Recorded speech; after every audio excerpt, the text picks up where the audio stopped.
আসসালামু আলাইকুম। আমি তো ভালোবাসি তোকে পর্ব ৯। লেখনীতে সালমা চৌধুরী, ভয়েসে আমি মাম্পি চৌধুরী। আবির ভাইয়ের কণ্ঠ শুনে মেঘ ভূত দেখার মতো চমকে উঠল। মেঘের কান্নার তীব্রতা এতটাই বেড়ে গিয়েছিল যে ছাদের কর্নার থেকে আবির ভাই শুনতে পেয়ে ছুটে এসেছে। অতিরিক্ত কান্নায় মেঘের শরীর কাঁপছে। জোর করে কান্না থামিয়েছে, এখনও নাক টানছে আর জোরে জোরে শ্বাস ছাড়ছে। আবির ভাই গম্ভীর স্বরে পুনরায় বলল, কথা বলছিস না কেন? এত রাতে এখানে কি করিস? মেঘ এবার একটু স্বাভাবিক হয়ে ছাদের ফ্লোরের দিকে তাকিয়ে ধীরস্থির কণ্ঠে উত্তর দিল, এমনিই এসেছিলাম। আবির ভাইয়ের শরীর ঝুঁকে এলো। মেঘ তখনও ছাদের ফ্লোরেই বসা। চাঁদের আলোতে স্পষ্ট বোঝা যাচ্ছিল মেঘের অভিব্যক্তি। চিবুক নেমেছে গলায়, হাত পা কাঁপছে। ভয় আর কান্নার প্রতিক্রিয়া দুটাই অনুভব করতেছে অষ্টাদশে। আবির ভাই আচমকা মেঘের বাহুতে ধরল, এক টানে দাঁড় করালো মেঘকে। মেঘের শরীরের কম্পন তীব্র হলো, হৃৎপিণ্ডের ধূপধাপ বেড়ে যাচ্ছে সহসা। চোখ তুলে তাকাতে পারছে না। আবির তীক্ষ্ণ দৃষ্টিতে তাকালো মেঘের দিকে। রাগে কটমট করতে করতে বলল, তুই কাঁদছিলি কেন? মেঘ উত্তর খুঁজে পাচ্ছে না, কিভাবে বলবে?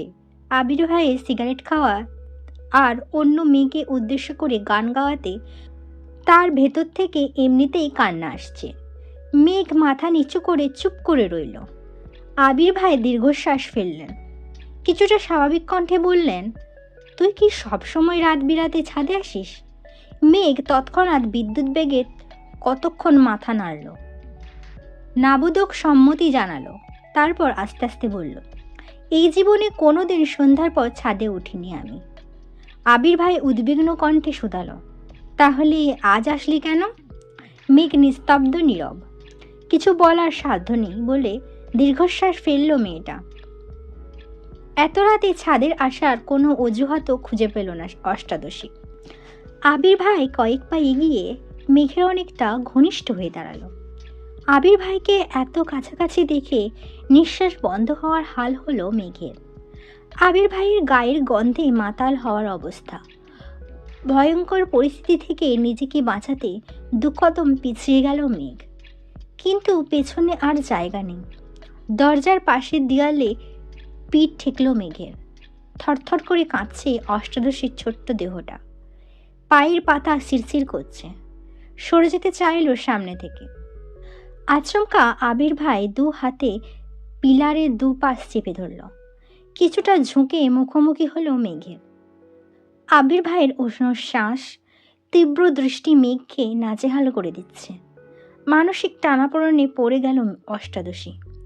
মেঘের মনে হচ্ছে বুকের মধ্যে আজ কয়েকজন একসাথে নৃত্য করছে, যার শব্দ বাহির থেকে শোনা যাচ্ছে। শরীর ঘামতে শুরু করেছে।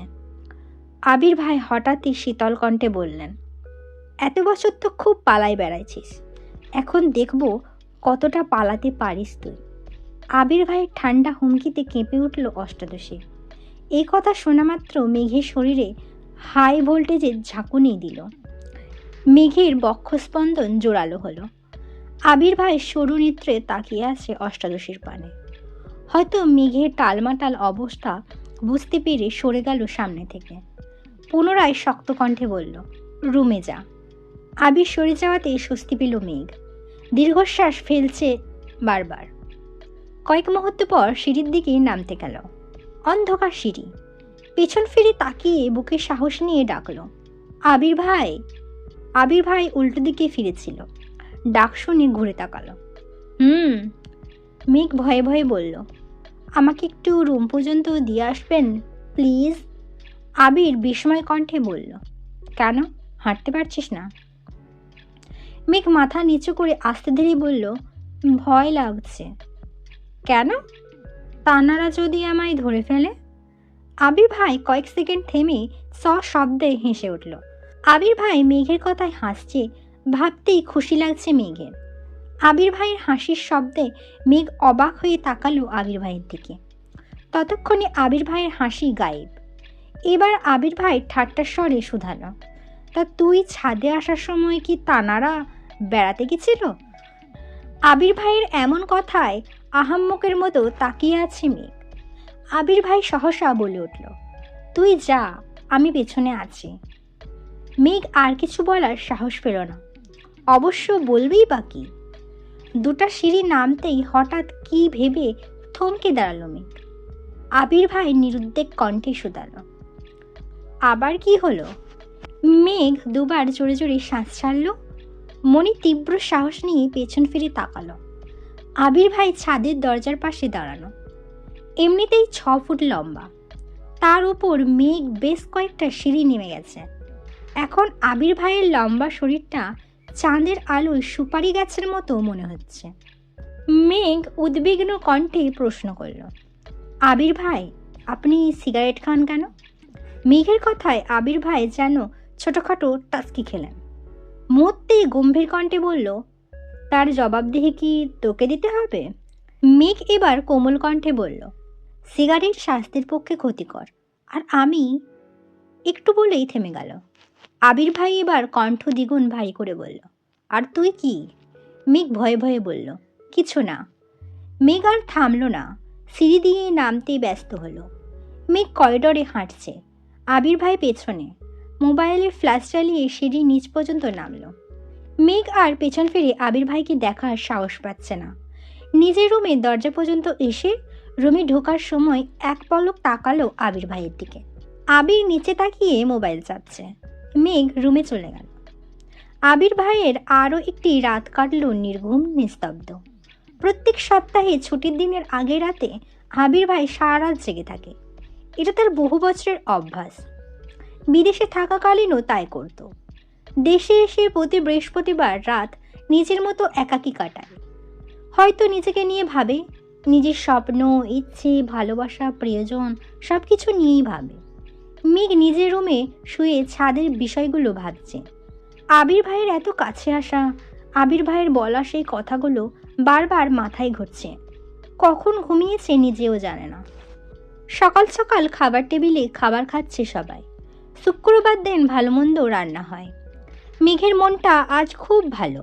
কেন ভালো নিজেও জানে না, তবে আবির ভাইয়ের প্রতি ভয়টা কিছুটা শিথিল হয়েছে। খাবার টেবিলে আবির ভাই নেই। মনটা কিছুটা খারাপ হলো, কিন্তু তেমন পাত্তা দেয়নি। নিজের মতো খেয়ে পড়তে বসেছে। প্রতি শুক্রবারে প্রাইভেটে 1 ঘন্টার পরীক্ষা থাকে।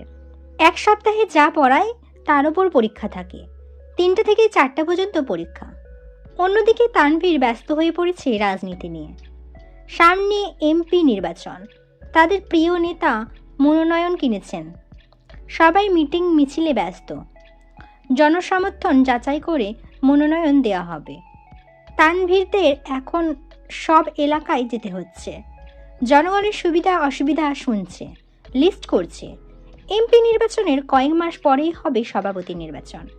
তানভীরের টার্গেট সভাপতি হওয়া, তাই তাকে আরও বেশি অ্যাক্টিভ থাকতে হবে। 2:30টা নাগাদ মেঘ বেরিয়েছে পরীক্ষা দিতে। আজ একটু আগেই চলে এসেছে। পরীক্ষা শুরু হতে এখনও 10 মিনিট বাকি। তাই বন্যা আর মেঘ গল্প করছে। বন্যা, কী রে, তোর হিটলার ভাইয়ের কি খবর রে? কিছু তো আর বললি না। ছবি দেখাবি বলছিলি, তাও দেখালি না। সত্যি সত্যি মন থেকে বের করে নিয়েছিস? মেঘ, মুখে যা বলি তার সবটাই কি পারি? এত চেষ্টা করেও তো পারলাম না মন থেকে তাড়াতে। গত রাতে থাকতে না পেরে গেছিলাম ওনাকে দেখতে। একটা বাঁশ যে খাইছি। বন্যা, কেন, কি হয়েছে? মেঘ, কি আর হবে, লুকিয়ে দেখতে গেছিলাম। আবির ভাইয়ের কাছে ধরা পড়ে গেছে। বন্যা, বেটার চোখ আছে তাহলে। ভালো হয়েছে। গেলি কেন তুই? মেঘ মনে মনে ভাবছে, এখন যদি বন্যাকে বলি আবির ভাইয়ের জন্য কান্না করছি, তাহলে বন্যা তো আমায় এখানেই বালিচাপা দিয়ে দেবে। বন্যা আর মেঘের একটাই সিদ্ধান্ত, ভার্সিটি ভর্তির আগে কোনো প্রকার প্রেম, বন্ধুত্ব, ক্রাশ কিছুই খাওয়া যাবে না। কোচিংয়ে নতুন কারোর সাথে কথাই বলে না। মেঘ আগে আসলেই বন্যার জন্য সিট রাখে, বন্যা আগে আসলেই মেঘের জন্য সিট রাখে। বিষয়টা অনেকটা হাই স্কুল জীবনের মতো। এত কিছুর পরও মেঘ আবির ভাইয়ের ওপর ক্রাশ খেয়ে ফেলেছে।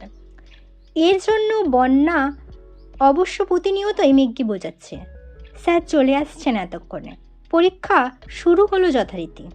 4টায় পরীক্ষা শেষ করে দুই বান্ধবী হাতে হাত ধরে বের হয়েছে। আশেপাশে মেঘেদের বা গাড়ি নেই, তাই রাস্তার পাশে দাঁড়িয়ে ড্রাইভার আঙ্কেলকে ফোন দিবে ভাবল। হঠাৎ বাইক নিয়ে আবির ভাই হাজির হলো। হেলমেট পরা, সাদা শার্ট, কালো প্যান্ট, কালো শু, হাতে কালো ফিতার ঘড়ি, শার্টের বোতামের ফাঁকে সানগ্লাস ঝোলানো। মেঘের দিকে তাকিয়ে উচ্চস্বরে ডাকল, মেঘ। মেঘ আর বন্যা দুজনেই ডাক শুনে তাকিয়েছে। মেঘ এক পলক তাকাতেই চিনতে পারল এটা আবির ভাই। আবারও নতুন করে ক্রাশ খেল সে। মনে মনে ভাবছে, কিন্তু উনি এখানে কেন? উনি কি আমায় নিতে এসেছেন? কই সেদিন তো মিম আর আদিকে ধমকে বলল কাউকে বাইকে ওঠাবে না, তার মানে আমাকেও নিশ্চয়ই ওঠাবে না। না ওঠাক, ওনার বাইকে উঠতে আমার বয়েই গেছে, কিন্তু উনি আসলো কেন? আল্লাহ জানেন কোন পাপের শাস্তি দিতে এখানে এসেছেন। আল্লাহ বাঁচাও। এসব হাবিজাবি ভাবনায় ব্যস্ত মেঘ। এদিকে বন্যা মেঘের হাতে ঝাপটে ধরে আছে। আবির ভাই মেঘের দিকে খানিকক্ষণ সুস্থির বনে তাকিয়ে আছে, হয়তো মেঘের অভিব্যক্তি বোঝার চেষ্টা করছিল। এবার হেলমেট খুলে মেঘের দিকে চোখ রাঙিয়ে তাকিয়ে উঠল। ওঠ। মেঘ তো ঘরে আছে, আনমনি হাবিজাবি ভাবনায় ব্যস্ত। আবির ভাইয়ের কথা কানেই গেল না। বন্যাও মনোযোগ দিয়ে দেখছে ছেলেটাকে। আগে কখনোই এই ছেলেকে দেখেনি। আবির ভাইকেও বন্যা চেনে না।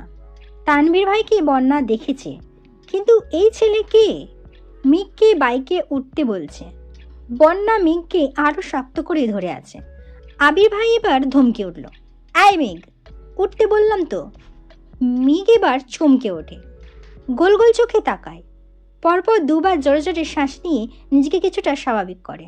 তারপর বন্যার দিকে তাকিয়ে বিড়বিড় করে বলল, উনি আবির ভাই। তৎক্ষণাৎ বন্যা মেঘের হাত ছেড়ে দিল। হয়তো আবির ভাইয়ের চোখ মুখ দেখেই ভয় পেয়েছে। মেঘ কয়েক পা এগিয়ে আবির ভাইয়ের কাছাকাছি এসে দাঁড়িয়েছে। ততক্ষণে আবির ভাই বাইক থেকে নেমে দাঁড়িয়ে পড়েছেন। আবির ভাই উদ্বিগ্ন কণ্ঠে মেঘকে বললেন, এই তুই কি কিছু খাস? মেঘ কপাল কুঁচকে বলল, মানে কি খাবো? কোন দুনিয়ায় থাকিস তুই, ডাকলে শুনিস না? মেঘ চুপচাপ মাথা নিচু করে রইল। আবির ভাই আবার বললেন, বাইকে ওঠ। মেঘ যেন নিজের কানকে বিশ্বাস করতে পারছে না। আবির ভাই তাকে বাইকে উঠতে বলছে, এটাও সম্ভব?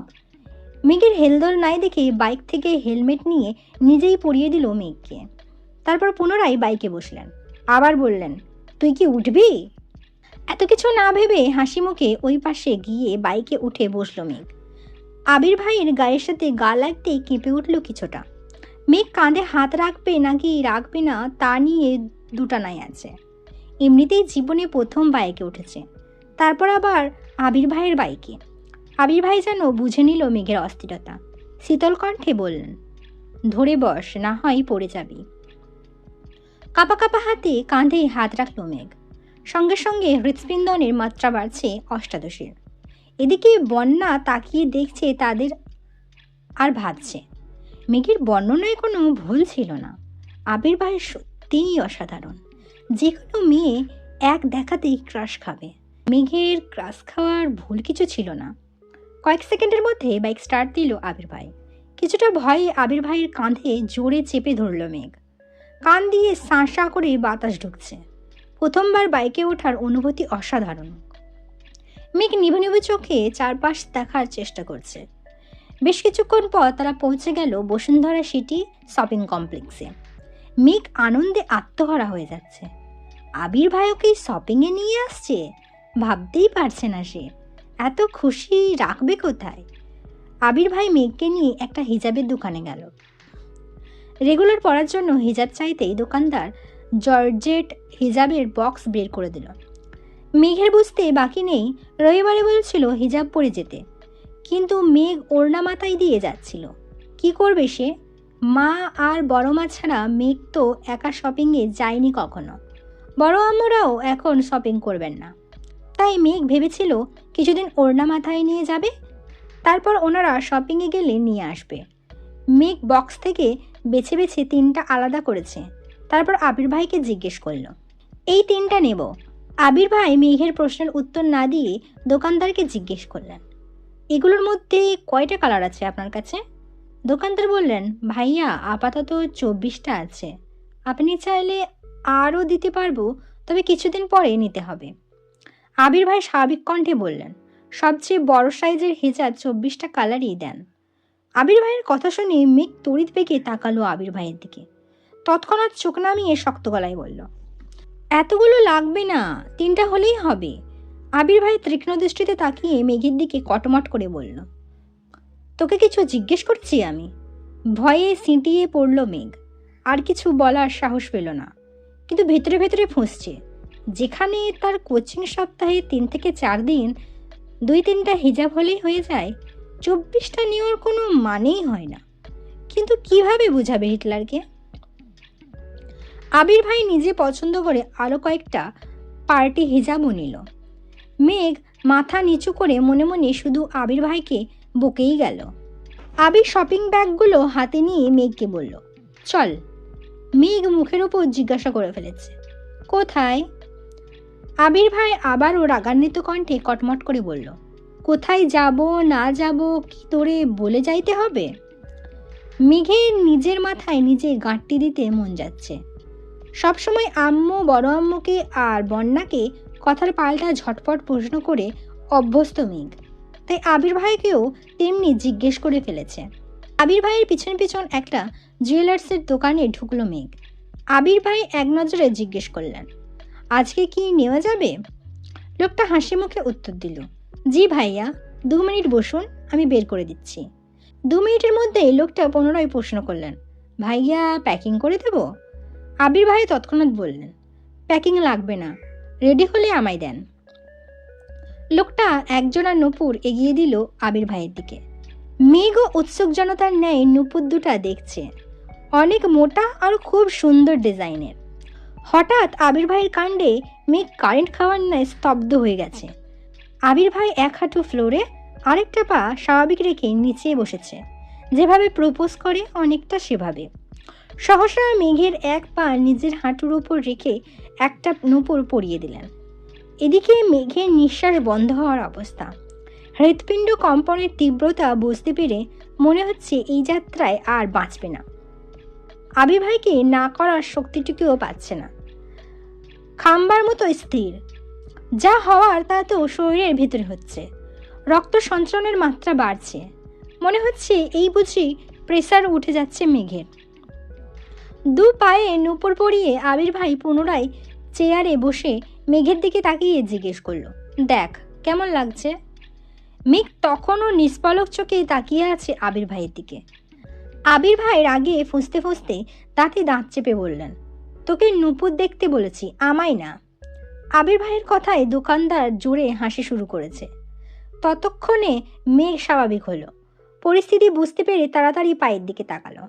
সত্যি অনেক সুন্দর লাগছে, ফর্সা পাগুলো দেখতে অন্যরকম লাগছে। খুশিতে গদগদ হয়ে বলল, অনেক ধন্যবাদ আবির ভাই। আবির ভাই দোকানের বিল পরিশোধ করে কাছাকাছি একটা রেস্টুরেন্টে গেলেন। মেঘের মাথায় শুধু ঘুরছে এইসব কিছু স্বপ্ন, একটু পর ঘুম ভাঙবে আর সব শেষ হয়ে যাবে।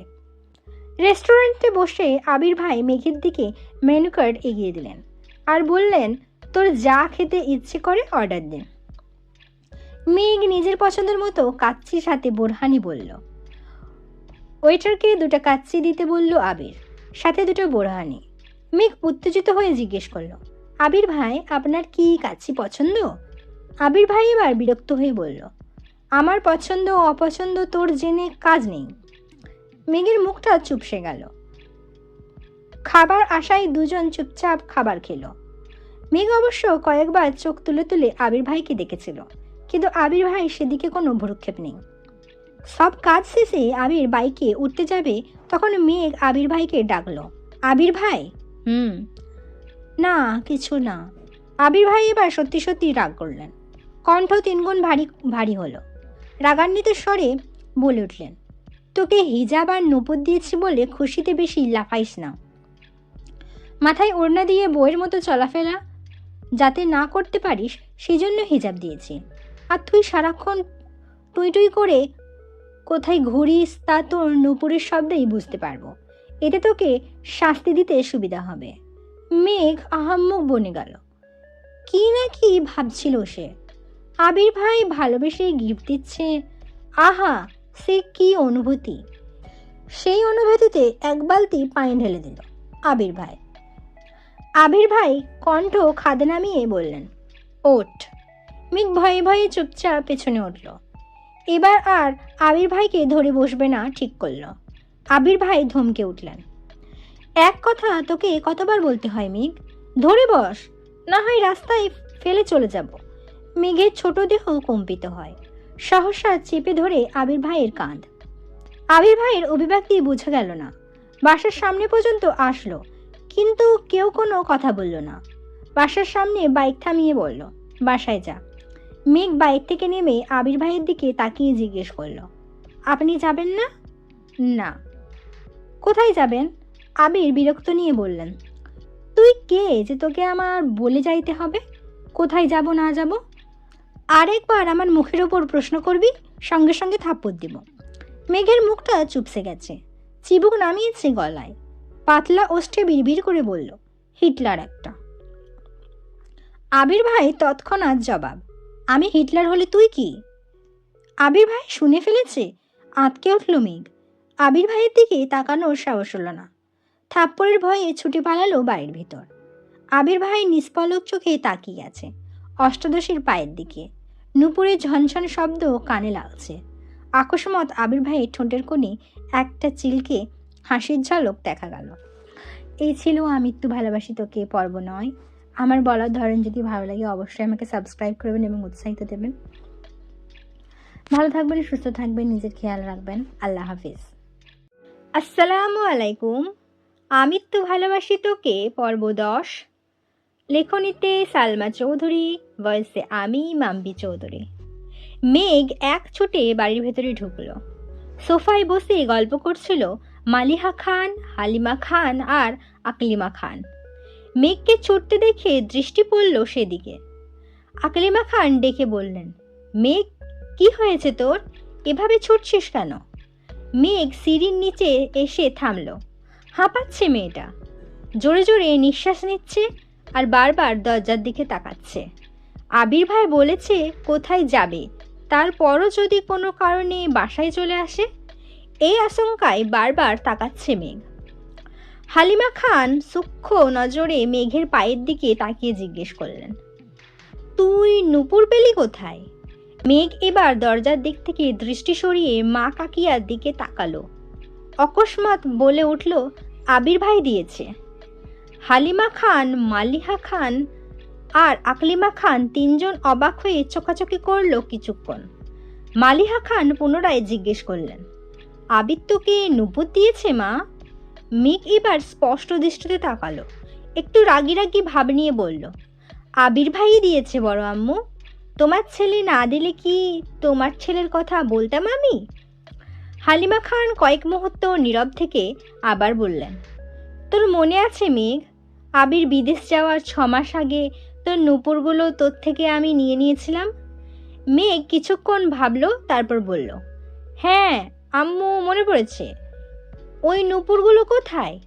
হালিমা খান সহসা উত্তর দিলেন, ওইগুলো তো আমার কাছেই আছে, কিন্তু সেদিন নূপুরগুলো আমি নিজের ইচ্ছেতেই নিইনি, আবিরই বলেছিল নিতে। মেঘ চমকে উঠল মায়ের কথায়, ছুটে এসে বসলো সোফায়। কি হয়েছিল বলো আম্মু, কেন নিয়েছিলে? হালিমা খান একটু ভেবেচিন্তে বললেন, তেমন কিছু না। আবির আমার কাছে এসে বলেছিল তোর পায়ের নুপুরের শব্দ নাকি ওর মাথায় ধরে। ঘুমাইলে তুই দৌড়াদৌড়ি করিস, ঝনঝন করলে ওর মাথা ব্যথা করে, পড়তে পারে না, তাই বলেছিল নুপুর খুলে রেখে দিতে। তাই আমিও আবিরের কথা মতো তোর থেকে নুপুর নিয়ে নিয়েছিলাম। এরপর তুইও আর কখনো চাসনি, আমিও আর তোকে দিইনি। 2-1 বছর পর মনে হয়েছিল আমার, কিন্তু বের করে দেখি এগুলো তোর লাগবে না। এজন্য তোর আব্বুকে বলে রাখছিলাম তুই চাইলে তোকে যেন নূপুর বানিয়ে দেয়। তখন তো আবির ছিল না, এজন্যই আজকে তোর পায়ে নূপুর দেখে আমরা অবাক হচ্ছিলাম। মেঘ ভাবনায় পড়ে গেল। ছোটবেলায় আবির ভাই নূপুর খুলতে বললে এখন উনি নিজের হাতে কেন পরিয়ে দিলেন? এখন কি ওনার মাথা ব্যথা ভালো হয়ে গেছে? তৎক্ষণাৎ মনে হলো আবির ভাইয়ের কথা। তাহলে কি সত্যি আমার চালচলন পর্যবেক্ষণ করতেই নূপুরগুলো দিয়েছেন, নাকি ছোটবেলার কথা ভেবে মনটা নরম হয়েছে ওনার? আকলিমা খান হাসিমুখে বলে উঠলেন, ওসব বাদ দে, শপিং ব্যাগে কি রে মেঘ?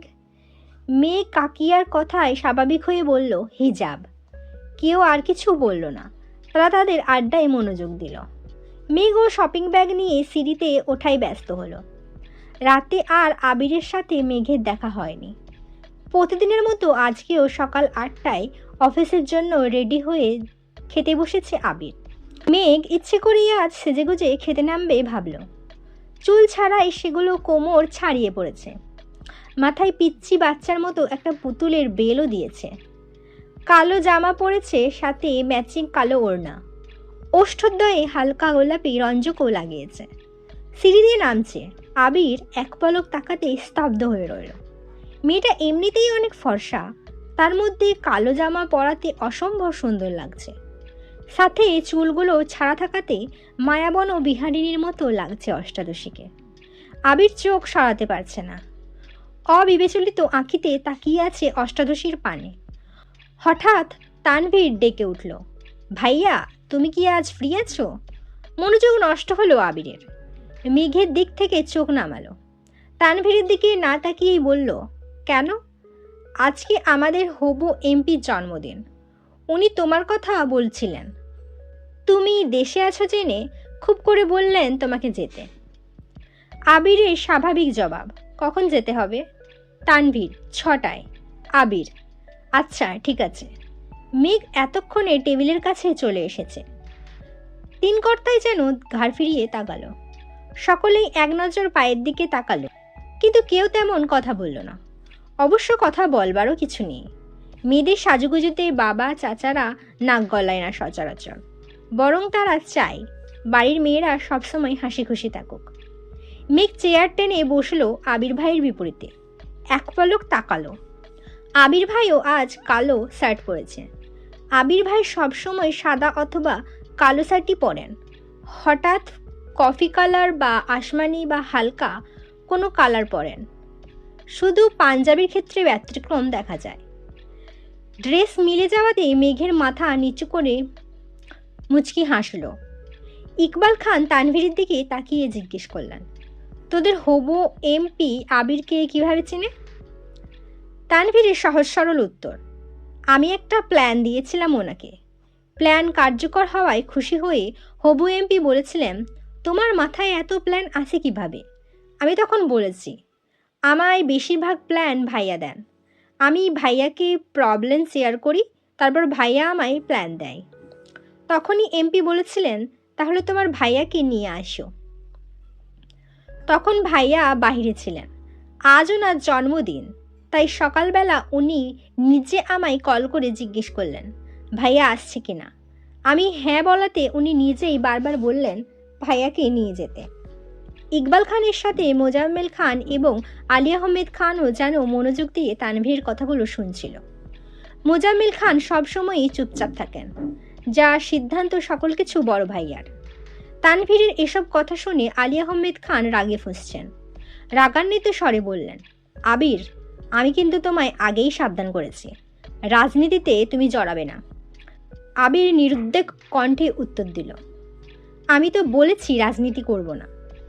তাহলে তানভীরকে রাজনীতি নিয়ে প্ল্যান দাও কেন?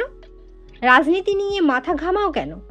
আর এমপির জন্মদিনে যেতে এক কথায় রাজি হলে কেন? এই বুদ্ধি প্ল্যান ব্যবসায় লাগালে আমাদের ব্যবসাটা আরও এগোতো। গম্ভীর কণ্ঠে একটানা কথাগুলো বললেন আলী আহমেদ খান। মেঘ, মিম আর আদি চুপচাপ খাচ্ছে।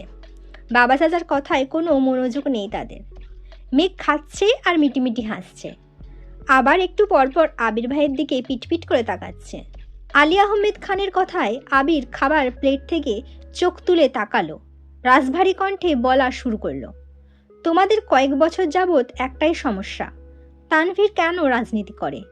মেন কথা, তোমরা রাজনীতি পছন্দ করো না, কিন্তু আমি মন থেকে চাই তানভীর রাজনীতি করুক, এবং সেটা মাঝপথে ছাড়ার জন্য না। সভাপতি, এমপি, মন্ত্রী পদে পদে নিজের সাফল্য বয়ে আনুক, এবং আমার বিশ্বাস আমার ভাই সফল হবে, ইনশাআল্লাহ। কয়েক সেকেন্ড থেমে আবার বলা শুরু করলো, প্রতিটা বিষয় আমরা নিজেরা যখন ভাবি তখন একতরফা ভাবি। মনে হয় আমি যা ভাবছি সেটাই ঠিক, এটা করলেই পারফেক্ট হবে, কিন্তু সব দিক থেকে এটা পারফেক্ট নাও হতে পারে। তাই তানভীর পরিস্থিতি বুঝে নিজে যা ভাবে সেটা আমায় জানায়। যদি ভাবনা ঠিক থাকে তাহলে আমি বলি ঠিক আছে, না হয় আমি সাজেশন দিই, এটা এভাবে না করে ওভাবে করো, এতটুকুই। এই কথাগুলো তানভীর চাইলে আমায় না বলে তাদের কমিটির লোকজনকে বলতে পারত, কিন্তু তানভীরের যেহেতু ইচ্ছে সভাপতি হওয়ার, তার প্ল্যান সভাপতি জানলে সে কাজ করবে, তখন তানভীরের নাম থাকবে না। এজন্য তানভীর আমায় শেয়ার করে। আরেকটা বিষয় হলো ব্যবসা। আমি ব্যবসায় ঢুকেছি মাত্র 1 সপ্তাহ হলো। আমি সব কিছু বুঝে নেই ঠিক মতো, তারপর দেখো ব্যবসায় মনোযোগ দিতে পারি কি না। এমপির জন্মদিনে যেতে রাজি হওয়াও কারণ আছে। এবার বাবা চাচাদের দিকে এক পলক তাকিয়ে চোখ নামিয়ে বলা শুরু করলো, তোমরা এখন নামি দামি ব্যবসায়ী। একসময় তোমাদের ব্যবসাও অনেক ছোট ছিল, অনেক ঝামেলা পোহাতে হয়েছে তোমাদের। তখন আমি ছোট ছিলাম, তবু যতটা সম্ভব বুঝেছি। বর্তমানে আমি নতুন ব্যবসা শুরু করতে যাচ্ছি। আমারও কাগজপত্র নিয়ে অনেক জায়গায় দৌড়াদৌড়ি করতে হবে। অনেক বিত্তবানদের সঙ্গে ব্যবসায় দিক থেকে টক্কর লাগবে। শুধু টাকা থাকলে সব কিছু করা সম্ভব না, সাথে পাওয়ার প্রয়োজন হয়। অনেক সময় পুলিশের থেকেও রাজনৈতিক পাওয়ার বেশি কাজে লাগে। আইনিভাবে যে বিষয় সমাধান করতে মাসের পর মাস লেগে যায়, সেটা বড় বড় নেতাদের একটা কলেই সম্ভব হয়ে যায়। তানভীরের যেহেতু রাজনীতিতে আগ্রহ আছে, তাহলে সে মনোযোগ দিয়ে রাজনীতি করুক, আমি ব্যবসা সামলাই। তানভীর ভালো অবস্থানে থাকলে আর আমি মোটামুটি পরিচিত থাকলে আমাদের যে কোনো প্রয়োজনে আশেপাশে মানুষের সাহায্য পাবো। এতগুলো কথা বলে এবার আবির থামল। মেঘ হাঁ করে তাকিয়ে আছে আবির ভাইয়ের দিকে আর ভাবছে, কি দূরদর্শী চিন্তা ভাবনা আবির ভাইয়ের। মেঘ মনে মনে নিজেকে বাহাবা দিচ্ছে। আবির ভাইয়ের জন্য হিটলার নামটা একদম ঠিকঠাক। আলী আহমেদ খান, মোজাম্মেল খান এবং ইকবাল খান তিনজনই অবাক চোখে তাকিয়ে আছে। ইকবাল খান সহসা বলে উঠলেন, দেখছো ভাইয়া, আবিরের চিন্তা ভাবনা কত দূর। আগে থেকেই ভেবেচিন্তে মাঠে নেমেছে। তুমি খামোখা চিন্তা করো ওর জন্য। দেখবে আমাদের ব্যবসাতে খুব শীঘ্রই পরিবর্তন আসবে, ইনশাআল্লাহ। আলী আহমেদ খান আর কথা খুঁজে পেলেন না, খাওয়া শেষ করে উঠে গেলেন। মুজাম্মিল খান তানভীরের দিকে তাকিয়ে বললেন, আমাদের মান না রাখ, আবিরের মান অন্তত রাখিস। তানভীর শীতল কণ্ঠে জবাব দিল, আমি সর্বোচ্চ চেষ্টা করব ভাইয়াকে সব দিক থেকে সাহায্য করার। সকলেই নীরব। এতক্ষণে মোটামুটি সবার খাওয়া শেষ। সবাই সবার মতো উঠে যাচ্ছে। আবিরের খাওয়া শেষ হতেই যেই না উঠতে যাবে, নজর পড়ল অষ্টাদশীর পানে। কাজল পরিহিতা টানা টানা চোখ গম্ভীর দৃষ্টিতে তাকিয়ে আছে আবিরের দিকে। আবির টেনে হিঁচড়ে দৃষ্টি সংযত করল, হালকা করে কাশি দিল। মেঘ এখনো বিভরে তাকিয়ে আছে। আবির এবার দাঁড়াতে দাঁড়াতে বলল, মুখটা বন্ধ কর মেঘ, মাছি ঢুকবে মুখে। মেঘ নড়ে চড়ে বসল। আবির ততক্ষণে বেসিনে চলে গেছে হাত ধুতে। মেঘ নিজের মাথায় নিজে গাঁটটা দিল। ছি, আবির ভাই কি ভাবলো। যতই মন শক্ত করি, আহাম্মকের মতো আবির ভাইয়ের দিকে তাকিয়ে থাকবো না ভাবি, ততই যেন আবির ভাইয়ের কাছে বেবুক সাজতেছি। সেই যে মাথা নিচু করে খাচ্ছে আর মনে মনে নিজেকে বকতে ব্যস্ত। আবির ভাই কখন ব্যাগ নিয়ে বেরিয়েছেন সেদিকেও নজর নেই মেঘের। খাওয়া শেষ করে রুমে গিয়ে পড়তে বসেছে। আজ কোচিং প্রাইভেট নেই, তাই 3টা পর্যন্ত টানা পড়াশোনা করেছে। তারপর গোসল করে খেতে এসেছে। বিকেল হয়ে গেছে, তাই কাকিমা আর বড় আম্মু ঘুমাচ্ছেন। হালিমা খানও শুয়েছিলেন। মেঘের সিঁড়িতে নামার পর নূপুরের শব্দে বেরিয়ে এসে খাবার দিলেন মেঘকে। মেঘ চুপচাপ খাবার খাচ্ছে। হালিমা খান পাশের চেয়ারে বসে শান্ত কণ্ঠে মেয়েকে জিজ্ঞেস করলেন, পড়াশোনা ঠিকমতো করছিস তো মা? মেঘ ওপর নিচে মাথা নাড়ল শুধু। হালিমা খান, আর তো কয়েকটা দিন, এরপরই তো রেজাল্ট দিয়ে দেবে, তারপরই তো ভর্তি পরীক্ষার যুদ্ধ শুরু হয়ে যাবে। মেঘ চুপচাপ খাওয়া শেষ করে সোফায় বসে টিভি দেখছিল। হালিমা খান সব গুছিয়ে মেয়ের পাশে বসলেন।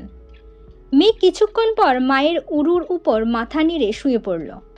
হালিমা খানও সযত্নে মেয়ের মাথায় হাত বুলিয়ে দিচ্ছেন। বিকেলে গোসল করাতে চুলগুলো এখনো ভেজা। হালিমা খান একটু রাগে রাগে বললেন, সারাদিন বাসায় থেকেও বিকেলে গোসল করিস কেন? ঠিকমতো না খেয়ে ঠিকমতো গোসল না করলে অসুস্থ হয়ে পড়বি। সারাদিন বাসায় থেকেও বিকেলে গোসল করিস কেন? ঠিকমতো না খেলে ঠিকমতো গোসল না করলে অসুস্থ হয়ে পড়বি, তখন তো পড়তেই পারবি না। মেঘ চুপচাপ মায়ের হাঁটু আঁকড়ে শুয়ে আছে। ততক্ষণে 5টা বেজে গেছে। আবির আজ একটু তাড়াতাড়ি চলে এসেছে অফিস থেকে। 6টায় এমপির জন্মদিনের অনুষ্ঠানে যেতে হবে। বাড়িতে ঢুকে চুপচাপ সিঁড়ির দিকে যাচ্ছে। পায়ের শব্দে হালিমা খান তাকিয়ে দেখলেন আবির। হালিমা খান কোমল কণ্ঠে বললেন, এত তাড়াতাড়ি চলে এলি যে, কফি দিব তোকে? আবিরের দৃষ্টি পড়ে সোফায়।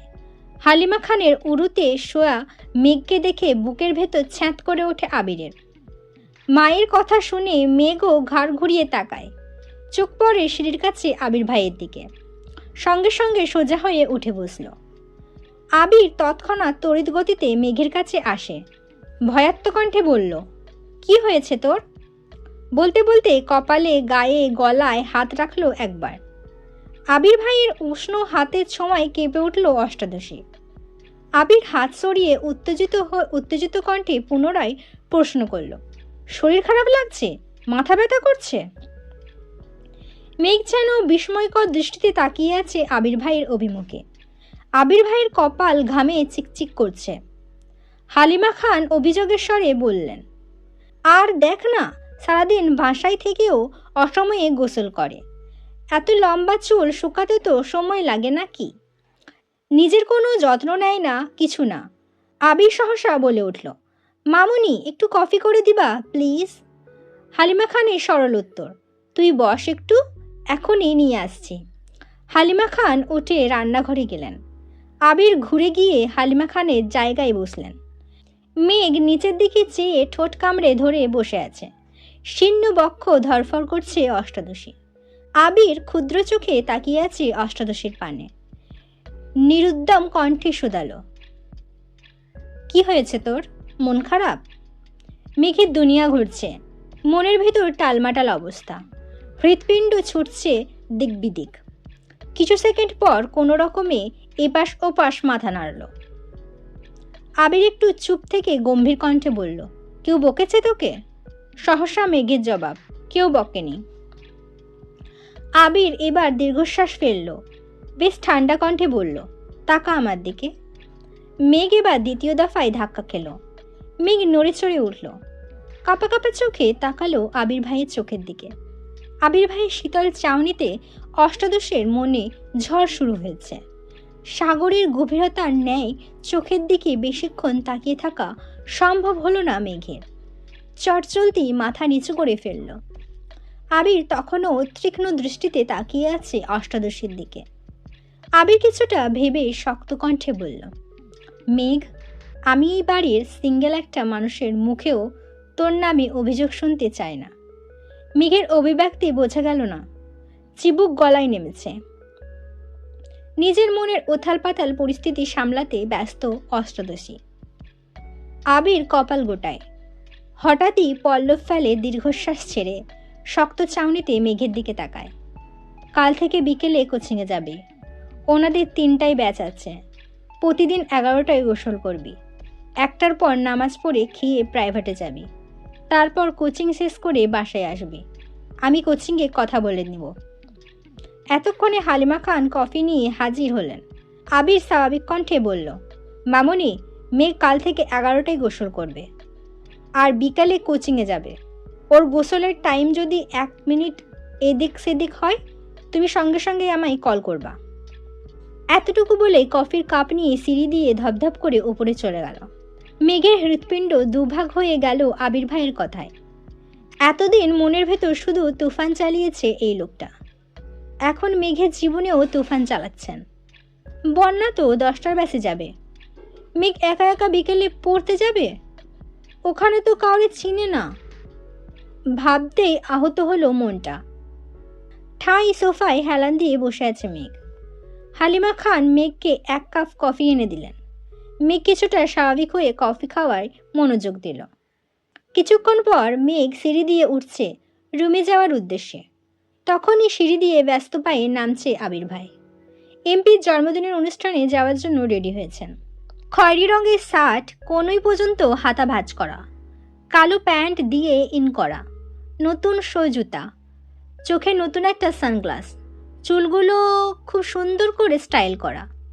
এক পলক তাকাতেই মেঘ থমকে দাঁড়ালো সিঁড়িতে। আবির ভাইয়ের এক হাত পকেটে, অন্য হাতের আঙুলে বাইকের চাবি ঘোরাতে ঘোরাতে মেঘের পাশ কেটে নেমে গেলেন। মেঘ ওখানেই দাঁড়িয়ে পড়েছে। বডি স্প্রের তীব্র গন্ধে ঘাড় ঘুরিয়ে তাকালো আবির ভাইয়ের দিকে। যতক্ষণ দেখা গেল ততক্ষণ স্থির দৃষ্টিতে তাকিয়ে রইল। বিড়বিড় করে বলল, ওনার যন্ত্রণায় আমাকে পাবনা যেতে হবে মনে হচ্ছে। কিছুক্ষণ পর মেঘ রুমে চলে গেল। তানভীর সারাদিনেও বাসায় ফিরতে পারেনি। সেই যে সকালে বের হয়েছিল, সারাদিন নির্বাচনের কাজে ব্যস্ত। বিকেলে বাহিরেই খেয়েছে, তারপর থেকে জন্মদিনের অনুষ্ঠানের কাজে ব্যস্ত। কোথায় কি রাখবে, কিভাবে করবে, সভাপতি, সাধারণ সদস্য সকলেই ব্যস্ত। অনুষ্ঠান শুরু হওয়ার পর্যায়ে আবির উপস্থিত হলো। আবিরকে দেখে তানভীর ছুটে এসেছে। পরিচয় করিয়ে দিয়েছেন হবু এমপির সাথে। হ্যান্ডশেক করে মতবিনিময় শুরু করলেন দুজনে। অনুষ্ঠান ভালোই শেষ হলো। বেশ কিছু ছবিও তোলা হয়েছে। এমপির ফ্যামিলির সাথে আবির, তানভীর এমপির দুপাশে দাঁড়িয়ে। কেক খাওয়ানো সহ আরও অনেক ছবি তোলা হয়েছে। সেখান থেকেই 4টা ছবি আবির ফেসবুকে আপলোড করেছে, সাথে জন্মদিনের ক্যাপশন দিয়ে। অনুষ্ঠান শেষে তানভীর বলল, ভাইয়া, তুমি কি আমায় বাইকে লিফট দেবা নাকি রিক্সা করে বাড়ি যাব? আবির এক মুহূর্ত ভেবে উত্তর দিল, আজ থেকে যেতে পারবি, সমস্যা নেই। তানভীর খুশিতে আত্মহারা হয়ে গেছে।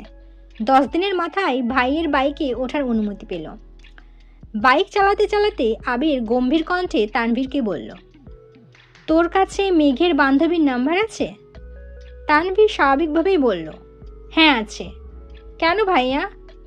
আবির রাজভারী কণ্ঠে বলল, তুই তাকে কল দিয়ে বলিস কাল থেকে যেন 3টায় কোচিংয়ে যায়। মেঘের ব্যাচ টাইম চেঞ্জ করে দিয়েছি, সাথে তারটাও। কোচিংয়ের লোকের সাথে কথা বলেছি, মেঘের একা একা বিকেলে ভালো লাগবে না। তানভীরে চিন্তিত স্বরে বলল, আবার কোনো সমস্যা হয়েছে ভাইয়া? আবির এবার দীর্ঘশ্বাস ফেলে কণ্ঠ দ্বিগুণ ভারী করে বলল, তোর বোন ঠিকমতো খায় না, গোসল করে না, পড়ে না, কত অভিযোগ শুনতে হয়।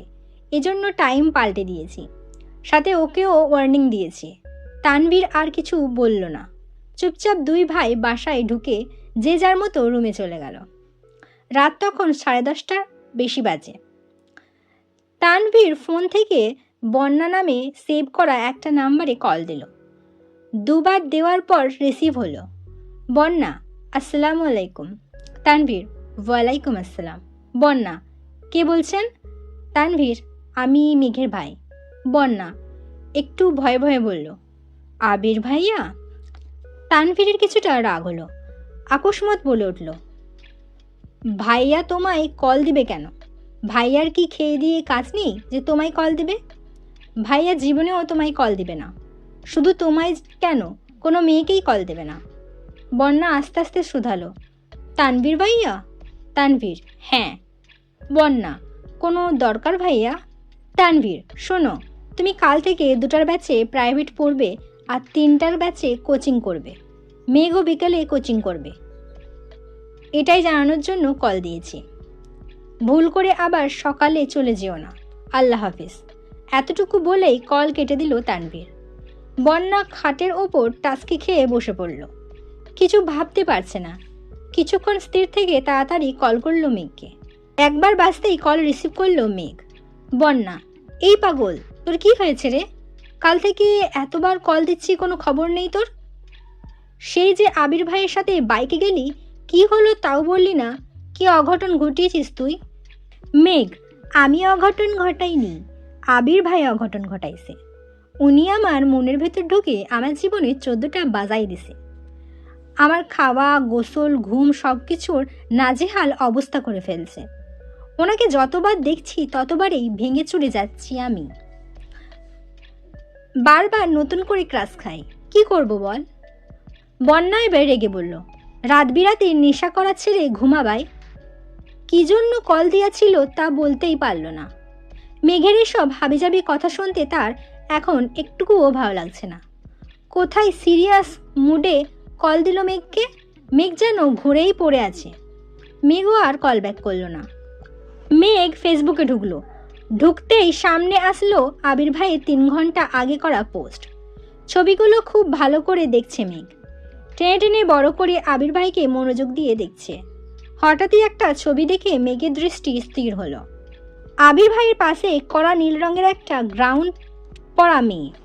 দেখেই মনে হচ্ছে শরীরে বড়লোক বড়লোক ভাব আছে একটা।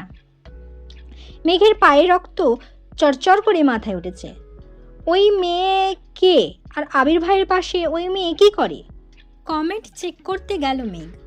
অনেকগুলো কমেন্টের ভিড়ে ওই নীল জামা পরিহিতার একটা আইডি চোখে পড়ল। আবির ভাইয়ের ছবিতে কমেন্ট করেছে, আপনি অসম্ভব কিউট, ইচ্ছে করছিল আপনাকে সবসময়ের জন্য রেখে দেই। ইচ্ছে হলে বেড়াতে আসবেন, আর সম্ভব হলে ফ্রেন্ড রিকোয়েস্ট অ্যাকসেপ্ট করবেন। রাগে শরীর ঘামছে মেঘের। শোয়া থেকে উঠে বসল। কমেন্টটাতে অ্যাংরি রিয়াক্ট দিয়ে মেঘ আইডিতে ঢুকলো। প্রোফাইলে একটা 2 ঘন্টা আগেই আপলোড করা কভার ফটোতে হবু এমপির সাথে ছবি, ক্যাপশন বাবা মেয়ে। মেঘের বুঝতে বাকি নেই এটা এমপির মেয়ে, একটা প্রাইভেট বিশ্ববিদ্যালয়ে পড়ে। মেঘ রাগে ফুসফুস করছে। আবারও আবির ভাইয়ের আইডিতে ঢুকলো মেঘ। জাস্ট নাও একটা পোস্ট করেছে আবির ভাই, তেরি নজরে নে এ ক্যা কর দিয়া, মুঝসে হি মুঝকো জুদা কর দিয়া। সাথে রাতের শহরে বাইকে বসা একটা ছবি শেয়ার করলেন। মেঘ মনোযোগ দিয়ে ক্যাপশন বোঝার চেষ্টা করছে। তার মানে আবির ভাই ওই মেয়ের প্রেমে পড়ে গেছে। ভাবতেই নেত্রযুগল থেকে 2 ফোঁটা পানি গড়িয়ে পড়ল। আবারও সেই কমেন্টটা খুঁজতে গেল মেঘ। কি এমন সুন্দর মেয়েটা দেখতে হচ্ছে তো, কিন্তু পোস্টের সব কমেন্ট ঘেটেও মেয়ের কমেন্ট পেল না। তার মানে আবির ভাই ডিলিট করে ফেলেছে। কিন্তু ওই মেয়েকে কি অ্যাকসেপ্ট করে ফেললো?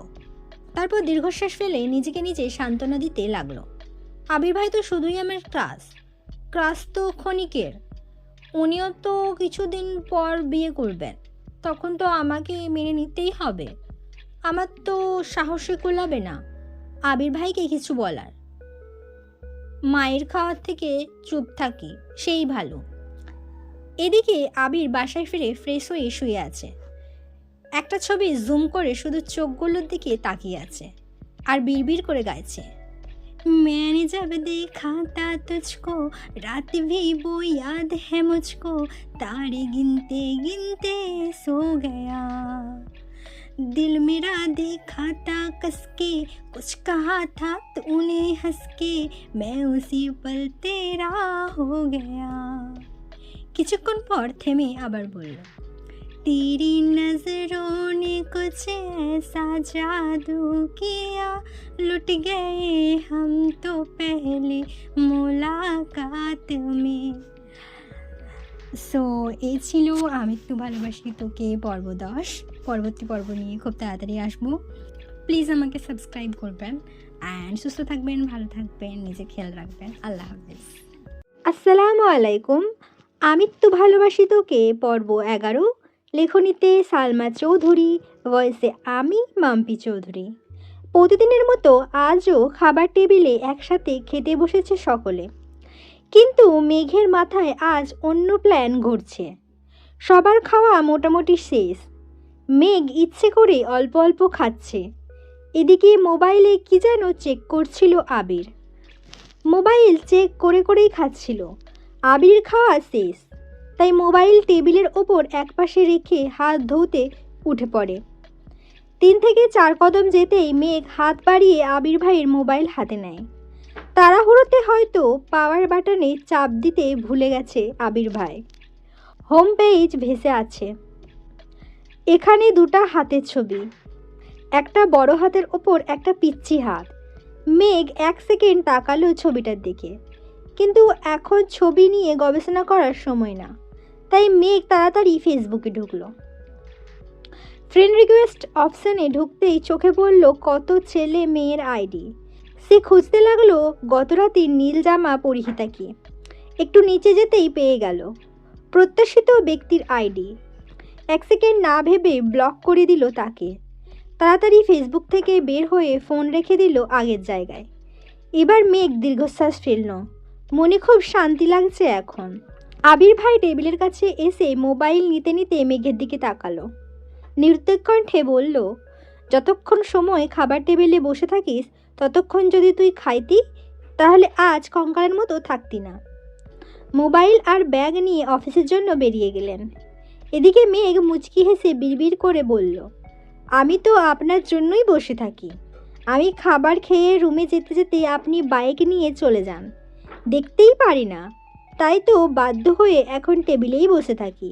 আবির ভাইয়ের কথা মতো মেঘ 11টার মধ্যে গোসল করেছে আজ।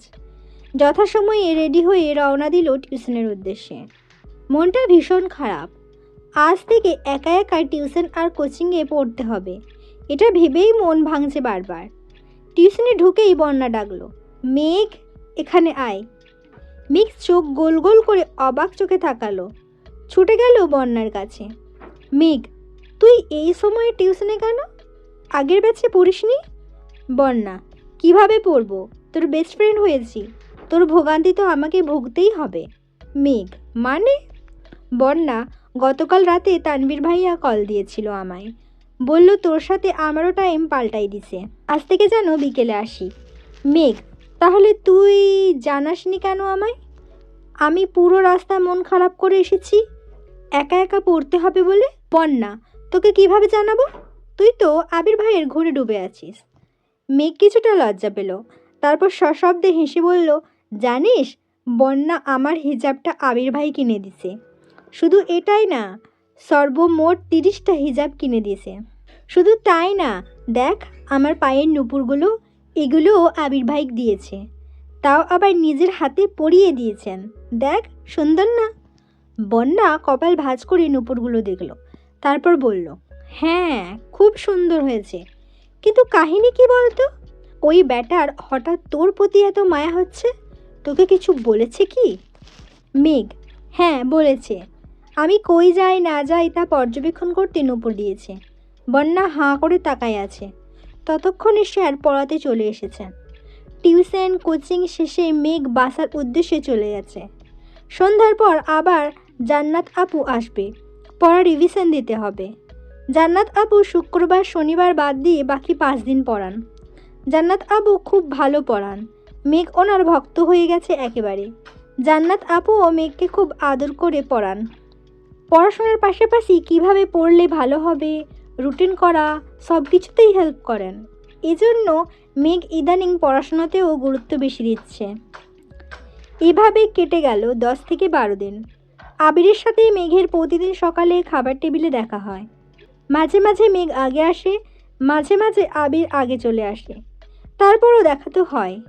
এতেই যেন মেঘের মনে সারাদিন প্রশান্তি কাজ করে। আবির বাড়ি ফেরে 11 থেকে 12টার দিকে। আবিরের বাইকের শব্দ পেলেই মেঘ ছুটে যায় নিজের রুমের বারান্দায়। হেলমেটটা খুলে যখন বাইক থেকে নামে, মেঘ গভীর মনোযোগ দিয়ে দেখে সে দৃশ্য আর গুনগুন করে গান গায়। তারপর বাড়িতে ঢোকার আগ পর্যন্ত যতটুকু সম্ভব তাকিয়ে তাকিয়ে আবির ভাইকে দেখে। আবির ভাই বাড়িতে ঢুকে গেলে হাসি মুখে ঘুমিয়ে পড়ে মেঘ। এটাই যেন মেঘের দৈনিক রুটিন। কেন আবির ভাইকে দেখে তার কোনো উত্তর নেই অষ্টাদশীর কাছে। আবির ভাই কি শুধুই তার ক্রাশ নাকি সে আবির ভাইকে ভালোবেসে, এর উত্তর নিজেও খুঁজে পায় না। তবে আবির ভাইকে অসম্ভব ভালো লাগে। আবির ভাই শীতল চাউনি বারংবার অষ্টাদশীর হৃদয়টা চূর্ণ বিচূর্ণ করে। আবির ভাই অষ্টাদশীর মন মস্তিষ্ক জুড়ে বিচরণ করছে। 10 থেকে 12 দিন পর সকালবেলা আবির জুসের গ্লাস হাতে নিয়ে দু চুমুক খেলো কিনা। আলী আহমেদ খান বলে উঠলেন, আবির, তোকে একটু চট্টগ্রাম যেতে হবে। আবির তৎক্ষণাৎ বিশ্রাম খেল। তানভীর তাড়াতাড়ি উঠে ভাইয়ের মাথায় ফু দিচ্ছে। রান্নাঘর থেকে ছুটে এসেছেন মালিহা খান। এদিকে মেয়ে অসহায়ের মতো তাকিয়ে আছে আবির ভাইয়ের দিকে। কিছুক্ষণ পর স্বাভাবিক কণ্ঠে বলল, আমি চট্টগ্রাম গিয়ে কী করব? আলী আহমেদ খান স্বাভাবিকভাবেই বললেন, আমাদের কোম্পানিতে কিছু সমস্যা হচ্ছে, কিছু ডিলার ঝামেলা করতেছে শুনলাম। তোর কাকামণিকে সিলেট যেতে হবে। কোম্পানি সিইও হিসাবে এখন দায়িত্ব তোর উপরই পড়ে। তুই কথা বললেই আশা করি সমাধান হবে।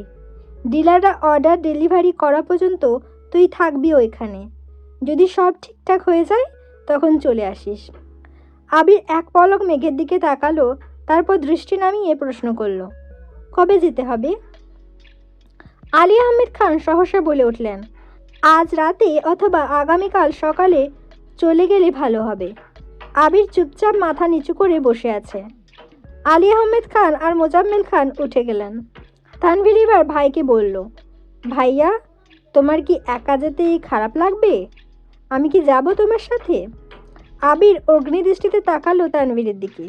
দাঁতে দাঁত চেপে বিড়বিড় বিড়বিড় করে কি যেন বলল।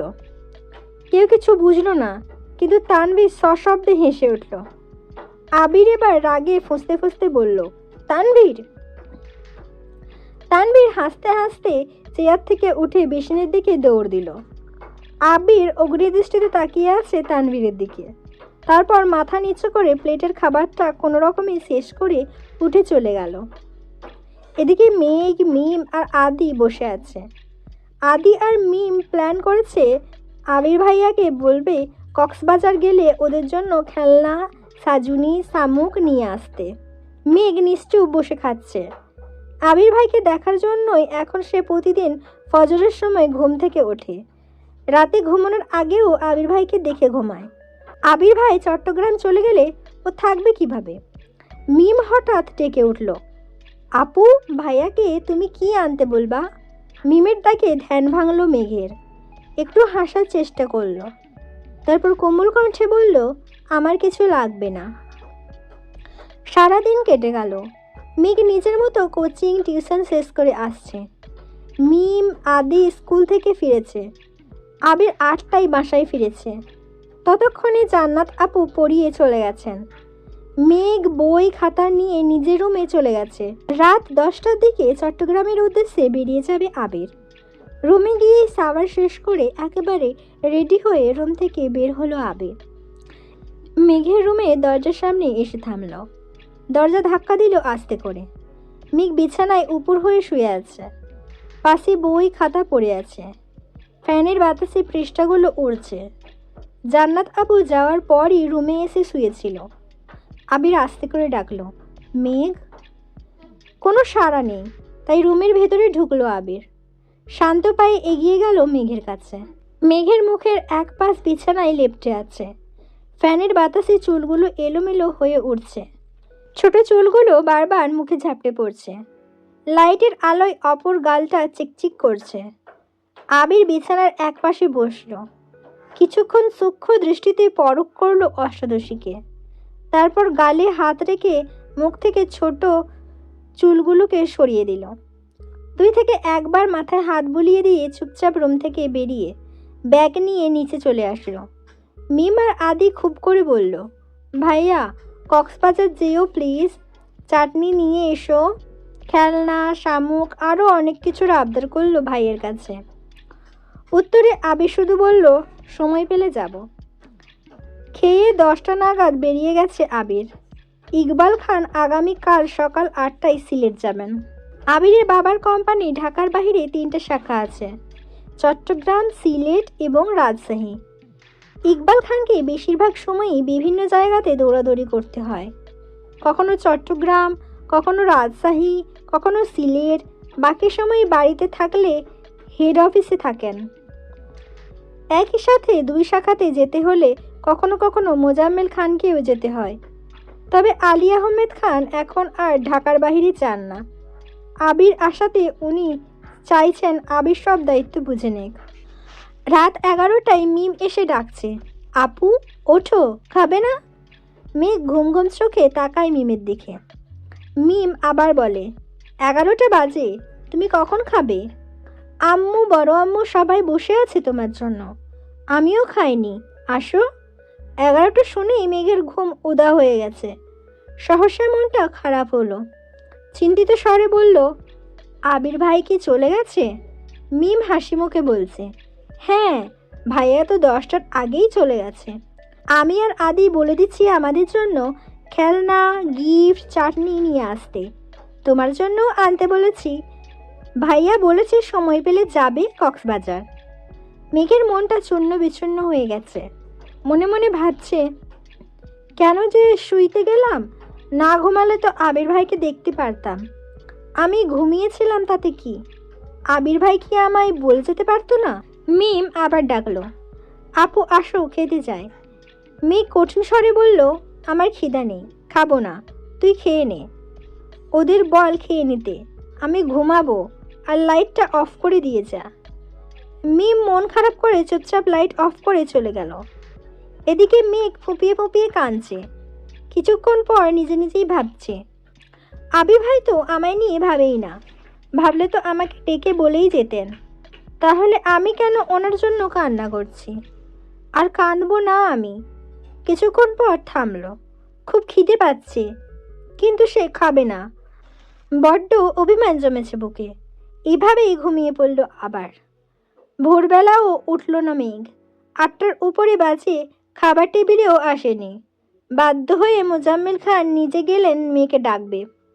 মেঘ তখনও ঘুমে। আব্বুর ডাকে ঘুম ভাঙল মেঘের। 10 মিনিটের মধ্যে ফ্রেশ হয়ে নিচে আসলো। খাবার টেবিলে আবির ভাই নেই দেখে মনটা খারাপ হলো। কাকামণিও সকাল সকাল সিলেটের উদ্দেশ্যে রওনা দিয়েছেন। চুপচাপ খেতে বসলো মেঘ, কিন্তু গলা দিয়ে খাবার নামছে না। কোনো রকমে অল্প কিছু খেয়ে উঠে পড়ল। রুমে গিয়ে পড়ার চেষ্টা করলো, কিন্তু পড়া মাথায় ঢুকছে না। মাথায় শুধু আবির ভাই ঘুরছে। আবির ভাই কেন বলে গেল না? এখন আবির ভাই কোথায় আছেন, খেয়েছেন কি না, এসব চিন্তায় ব্যস্ত হলো। একটু পর পর ডাটা অন করে ফেসবুকে ঢুকছে, কিন্তু আবির ভাই নেটে নাই, কোনো আপডেট নেই। 10 মিনিট পর পর মেঘ ফেসবুক চেক করছে, কিন্তু তাতে কোনো লাভ হচ্ছে না। সারা দিন গেল, এই পড়তে বসছে, এই আবার ফোন চেক করছে। বিকাল নাগাদ কোনো খবর না পাওয়াতে মন খারাপ করে ঘুমিয়ে পড়ল। আবির চট্টগ্রামে এসে অফিসের কাজে ব্যস্ত হয়ে পড়েছে। বাসা থেকে আবিরের আম্মু কল দিয়ে খোঁজ নিয়েছে ছেলের। এছাড়া মোজাম্মেল খানও কাজের জন্য কয়েকবার কল দিয়েছে আবিরকে। দেখতে দেখতে 3 দিন হয়ে গেল আবিরের চট্টগ্রাম আসা। সাথে অফিসের ঝামেলায় সারাদিন এক মুহূর্ত রেস্ট নিতে পারে না। অফিসের কাজের ফাঁকে 2-1 বার বাসায় কল করে আম্মু, মামনি, তানভীরের সাথে কথা হয়। মিম আর আদির এক কথা, ভাইয়া কক্সবাজার যেও প্লিজ, আমাদের জিনিসগুলো নিয়ে এসো। কিন্তু মেঘ যেন নিখোঁজ। আবির বিদেশে থাকাকালীন তানভীর বাসায় না থাকলে যেই মেয়ে একাই সারা বাড়ি মাতিয়ে রাখত, এখন আবির চট্টগ্রাম, তানভীর সকালে বের হয়ে পার্টি অফিসে আর ফেরে 10টার দিকে। বাবা চাচাও সারাদিন অফিসে থাকে। এরপরও মেঘকে সারাদিনে খুঁজে পাওয়া যায় না। সকালে অল্প খেয়ে যে রুমে ঢুকে কোচিং থাকলে বের হয়, না হয় 3-4টায় ক্ষুধা লাগলে চুপচাপ এসে খাবার খায়। মাকেও ডাকে না। জান্নাত আপু এসে পড়িয়ে গেলে মেঘ অল্প খেয়ে আবার রুমে চলে যায়। মনমরা হয়ে থাকে সবসময়। আবিরের অফিসের ঝামেলা মোটামুটি মিটেছে। ডিলার প্রোডাক্ট ডেলিভারি দেওয়া পর্যন্ত অপেক্ষা করতে হবে। 2 দিন ফ্রি থাকাতে মিম আর আদির কথা মনে করে কক্সবাজার গেল। এর আগে কখনো কক্সবাজার যায়নি আবির। এটাই জীবনে প্রথমবার। 5 স্টার হোটেলে রুম নিয়েছে। ফ্রেশ হয়ে বের হতে হতে বিকেল হয়ে গেছে। সমুদ্র সৈকতে দাঁড়িয়ে আছে আবির। প্রাকৃতিক সৌন্দর্যের স্পষ্ট রূপ দিয়ে সজ্জিত বিশ্বের দীর্ঘতম সমুদ্র সৈকত কক্সবাজার। কক্সবাজারের সূর্যাস্তের ছবি প্রায় সবাই স্মৃতি হিসেবে রেখেছেন নিজেদের মোবাইলের ফোন বা প্রতিটা বাড়ির দেওয়ালে। আবির সমুদ্রের ঢেউয়ের সঙ্গে গোধূলিবেলার সূর্যাস্ত দেখে বিমোহিত।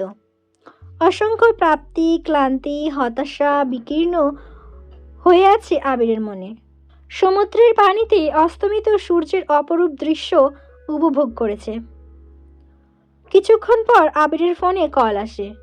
পকেট থেকে ফোন বের করে দেখে তানভীরের কল। রিসিভ করে। তানভীর: আসসালামু আলাইকুম ভাইয়া। আবির: ওয়ালাইকুম আসসালাম।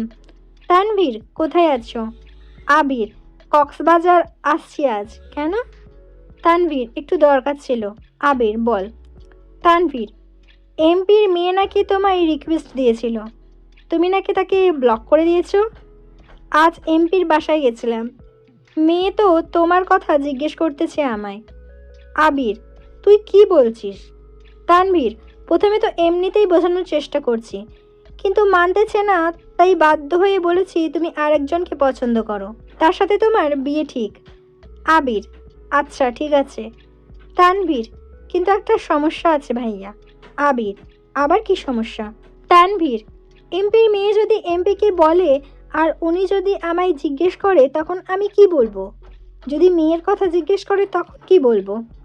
আবির: প্রথমত, এমপি কোনো সময় এসব বিষয় নিয়ে মাথা ঘামাবে না, আর যদি শুনে ছেলে অন্য কাউকে পছন্দ করে তাহলে আরও কিছু বলবে না। তানভীর: তারপরও যদি জিজ্ঞেস করে ফেলে তখন কি বলবো? আবির: বলবি তোর বোনের সাথে বিয়ে ঠিক। তানভীর: তারপর? আবির: তারপর আবার কি, বাকিটা আমি সামলে নেব। তানভীর: যদি ফোর্স করে? আবির একটু গম্ভীর কণ্ঠে বলল, বেবুকুফের মতো কথা বলিস না তানভীর। এমপির মেয়ে হোক আর মন্ত্রীর মেয়ে, তার জন্য কি তুই নিজের ভালোবাসা কোরবান করবি নাকি? আজব। তানভীর আর কথা বাড়ালো না। তানভীর: আচ্ছা ভাইয়া, এখন রাখি তাহলে, আল্লাহ হাফেজ। আবির: আল্লাহ হাফেজ। কল কেটে আবির ডাটা অন করে ফেসবুকে ঢোকে। কেন জানি মনে হচ্ছে ব্লক লিস্ট চেক করবে। ব্লক লিস্টে ঢুকতেই চোখে পড়ল প্রথম আইডিটাই ওই মেয়ের। 2 সেকেন্ড ভাবলো, সে তো শুধু কমেন্ট ডিলিট করেছিল, ব্লক তো করেনি। এটা যে মেঘের কাজ তা বুঝতে বেশিক্ষণ সময় লাগলো না। কিন্তু মেঘ ফোন পেল কোথায়? আরও কিছুক্ষণ ভাবার পর মনে হলো টেবিলের ওপর ফোন রেখে যাওয়ার ঘটনা। তার মানে সেদিনই ব্লক করেছে। অজান্তেই ঠোঁটের কোণে এক চিলতে মুচকি হাসির ঝলক দেখা গেল। আস্তে আস্তে বলল, এই সামান্য বিষয়ে জ্বলে উঠলে সইবি কিভাবে এত ঝড়ঝঞ্ঝা? এত তাড়াতাড়ি তো তোকে আমার করে নিব না, আবার খুব বেশি কষ্টও দিব না তোকে। অন্ধকার নেমেছে বিচে। একটু হাঁটাহাঁটি করলো আবির। ভাই বোনের জন্য কিছু কেনাকাটাও করলো। তারপর হোটেলে চলে আসছে। কেটে গেল আরও 2 দিন। আবির বাড়ি নেই 6 দিন যাবৎ। অষ্টাদশীর মনে বিষণ্ণতা ছেয়ে গেছে। খায় না ঠিক মতো, পড়াশুনো করে না, মোবাইলও চাপে না, কথাও বলে না কারোর সাথে। শুধু টিউশন যায়, কোচিং যায়, আসে, এইটুকুই। আজ সকাল থেকে মনটা মাত্রাতিরিক্ত খারাপ। তানভীর ডেকে এনে খাবার টেবিলে বসিয়েছে। তানভীর আজকাল পার্টি অফিসের দৌড়াদৌড়িতে মেঘকে কিছুই বলে না। মেঘকে এখন আর আগের মতো বকেও না। মেঘ যেমন পাল্টে গেছে তেমনি তানভীরও পাল্টে গেছে। মেঘ খাবার টেবিলে বসে কোনো কথা না বলেই অল্প খাবার খেল। তানভীর মোজাম্মেল খানকে প্রশ্ন করল, আব্বু, ভাইয়া কবে ফিরবে? মোজাম্মেল খান যথারীতি জবাব দিলেন, কাজ শেষ হলে ফিরবে, কাজ এখনও শেষ হয়নি। মেঘের হৃদয়ে রক্তক্ষরণ হচ্ছে। কয়েকটা দিনেই আবির ভাই শূন্যতা খুব করে ভোগাচ্ছে অষ্টাদশীকে। টিউশন শেষ করে কোচিংয়ে গেল 2 বান্ধবী একসাথে। বন্যা বারবার জিজ্ঞেস করছে, কি হয়েছে তোর? মেঘ শুধু মাথা নাড়ছে, একটা কথাও বলছে না। একটা ক্লাস শেষ হয়েছে। স্যার বেরিয়ে যাওয়া মাত্রই ওষ্ঠ উল্টে কান্না শুরু করলো মেঘ। প্রথম দিকে ফুঁপিয়ে ফুঁপিয়ে কাঁদলেও নিজেকে বেশিক্ষণ কন্ট্রোল করতে পারল না। কান্নার মাত্রা বেড়ে গেছে, শ্বাস নিতে পারছে না। মেঘের এই অবস্থা দেখে আটকে ওঠে বন্যা। মেঘকে নিয়ে ওয়েটিং রুমে চলে যায়। ওখানে যাওয়াতে বাঁধ ভাঙা কান্না শুরু হয় মেঘের। বন্যা কোনোভাবেই শান্ত করতে পারছে না। 10 থেকে 15 মিনিট স্থির হয় এই কান্না, তারপর কিছুটা থেমেছে। এখন জোরে জোরে শ্বাস ছাড়ছে। একটু কাঁদলেই মেঘের শ্বাসকষ্ট শুরু হয়। বন্যা মাথায় হাত বোলাতে বোলাতে শান্ত কণ্ঠে বলল, কি হয়েছে তোর? এভাবে কান্না করছিস কেন? মেঘ ফুঁপিয়ে ফুঁপিয়ে উত্তর দিল, আমার খুব কান্না পাচ্ছে। বন্যা ভ্রু কুঁচকে বলল, কান্না পাচ্ছে তা তো দেখতেই পাচ্ছি, কিন্তু কেন কান্না পাচ্ছে সেটা বল। মেঘের গম্ভীর জবাব, জানি না। বন্যা নিজেকে কন্ট্রোল করে আবার প্রশ্ন করল, রেজাল্ট নিয়ে চিন্তা করছিস, নাকি চান্স পাওয়া নিয়ে, নাকি বাসায় কেউ বকেছে তোকে? আবারও কাঁদছে মেঘ। কাঁদতে কাঁদতেই বলল, আমি আবির ভাইকে খুব মিস করছি বন্যা। উনি ফেসবুকেও আসেন না। আমি ওনাকে না দেখে, ওনার কথা না শুনে আর থাকতে পারছি না। বন্যা এবার অবুঝ বাচ্চার মতো হাসলো, তারপর বলল, মিস করছিস তো কল দে। মেঘ কাঁদতে কাঁদতেই বলল, উনি কি আমার সাথে কথা বলবেন? বন্যা এবার সশব্দে হাসলো। উনি কথা বলবেন কি বলবেন না এসব যদি তুই ভাবিস, তাহলে উনি কি ভাববেন? মেঘ এবার মুখ তুলে তাকালো বন্যার দিকে। বন্যা এবার হাসতে হাসতে বলল, বেবি, তুমি তো আবির ভাইয়ের প্রেমে হাবুডুবু খাচ্ছ। সাবধান বান্ধবী, ডুবে যেও না, সামনে কিন্তু ভর্তি পরীক্ষা। মেঘ ভেঙচি কেটে বলল, আমি আবির ভাইকে ভালোবাসি। একটু বলেই থেমে গেল। নাটা বলার খুব চেষ্টা করলো, কিন্তু বলতে পারল না। বন্যা মেঘকে ঠান্ডা মাথায় বেশ কিছুক্ষণ বোঝালো। মেঘ শান্ত হয়ে বসে আছে। বন্যা বলল, তুই তাহলে বাসায় চলে যা, ক্লাস করতে হবে না। ফোন দে, আমি ড্রাইভার আঙ্কেলকে কল দিচ্ছি। তারপর মেঘকে গাড়িতে দিয়ে বন্যা এসেই ক্লাসটা শেষ করলো। মেঘ বাসায় এসে ফ্রেশ হয়েই ছুটে গেল মায়ের রুমে। হালিমা খান ঘুমাচ্ছিলেন। মেঘ মায়ের হাতের ওপর মাথা রেখে মাকে জড়িয়ে ধরে শুয়ে পড়েছে। হালিমা খান ঘুমের মধ্যেই একবার চোখ খুলে দেখলেন। মেঘকে দেখে মেঘের পিঠ বরাবর জড়িয়ে ধরে ঘুমিয়ে পড়লেন পুনরায়। অনেকক্ষণ কান্না করায় মেঘও ক্লান্ত ছিল। সেও মাকে জড়িয়ে ধরে ঘুমিয়ে পড়েছিল। বেশ কিছুক্ষণ পর মেঘের ঘুম ভাঙে। ততক্ষণে হালিমা খান সজাগ হয়ে গেছেন। শুয়ে শুয়ে মেঘের মাথায় হাত বুলিয়ে দিচ্ছেন। মেঘ সচরাচর মায়ের কাছে শুতে আসে না। যখন খুব বেশি মন খারাপ থাকে তখনই আসে। মেঘের ঘুম ভাঙতেই হালিমা খান বললেন, তোর কি শরীর খারাপ মা? মেঘ মাথা নেড়ে না করল। হালিমা খান পুনরায় বললেন, রেজাল্ট নিয়ে চিন্তা করছিস? মেঘ আবারও মাথা নেড়ে না করল। মেঘ এবার মাকে শক্ত করে জড়িয়ে ধরে বলল, আম্মু, আবির ভাই কবে আসবে? মেয়ের প্রশ্নে হালিমা খান মুচকি হাসলেন আর বললেন, কেন, ভাইয়ের জন্য পেট পুড়ছে? মেঘ মনে মনে বলল, পেটের সাথে মনটাও পড়ছে আম্মু। মেঘকে নীরব দেখে হালিমা খান বললেন, দুপুরে তো কথা হলো, বলল আরও 2 থেকে 4 দিন লাগতে পারে। কথা হয়েছে শুনে সহসা মেঘের মনটা খারাপ হলো। নিজেকে সামলে বলল, আম্মু, আবির ভাইকে কল দাও না প্লিজ। হালিমা খান, বিকেলেই তো কথা হলো, এখন আবার কল দিয়ে কি করব? ছেলেটা মনে হয় ব্যস্ত। মেঘ, আম্মু প্লিজ দাও না। হালিমা খান নিজের ফোন হাতে নিয়ে কল দিল আবিরকে। লাউডস্পিকারে দিয়েছেন। কয়েকবার রিং হতেই রিসিভ হলো। আবির, আসসালামু আলাইকুম মামুনি। আবির ভাইয়ের কণ্ঠ শুনে মেঘের বক্ষস্পন্দন জোরালো হলো। হালিমা খান, ওয়ালাইকুম আসসালাম। ব্যস্ত আছিস বাবা? আবির, হ্যাঁ কিছুটা, কেন? হালিমা খান, মেঘ একটু কথা বলবে তোর সাথে। আবির, ঠিক আছে দাও। হালিমা খান মেঘের দিকে ফোন এগিয়ে দিলেন। মেঘ কাঁপা কাঁপা হাতে ফোন নিল। সঙ্গে সঙ্গে লাউডস্পিকার অফ করে দিল মেঘ। মেঘ ধীর কণ্ঠে বলল, হ্যালো। আবির তৎক্ষণাৎ রেগে মেগে বলল, হ্যালো কে রে? প্রথমে কল দিয়ে সালাম দিতে হয় সেটাও জানিস না? আবিরের ধমকে চুপসে গেল মুখটা। আস্তে ধীরে বলল, আসসালামু আলাইকুম। আবির গম্ভীর কণ্ঠে উত্তর দিল, ওয়ালাইকুম আসসালাম।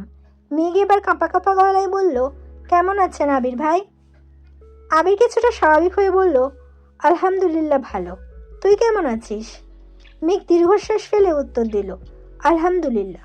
দুজনেই কয়েক সেকেন্ড নীরবতা পালন করলো। আবির নীরবতা ভেঙে রাজভারী কণ্ঠে শুধালো, তোর ফোন দিয়ে কল দিতে পারিস না? মামনির ফোন থেকে দিতে হলো কেন? মুখের ওপর মেঘ বলে ফেলল, আপনার নাম্বার নাই আমার কাছে। আবির এবার দীর্ঘশ্বাস ফেলল, গম্ভীর কণ্ঠে জবাব দিল, রাখছি, ব্যস্ত আছি আমি। এই বলে কল কেটে দিল। মেঘ আহাম্মুকের মতো ফোনের দিকে তাকিয়ে রইল। বুঝে উঠতে পারল না ব্যাপারটা। আবির ভাইয়ের নাম্বার নেই এই কথা শুনে রেখে দিল নাকি সত্যিই ব্যস্ত, এটা ভেবে পাচ্ছে না অষ্টাদশী। ফোনের স্ক্রিনে ভেসে আছে আবির ভাই সেভ করা নাম্বারটা। মেঘ মনে মনে নাম্বারটা মুখস্থ করতে ব্যস্ত হলো। তারপর মাকে ফোন দিয়ে নিজের রুমের দিকে দৌড় দিল।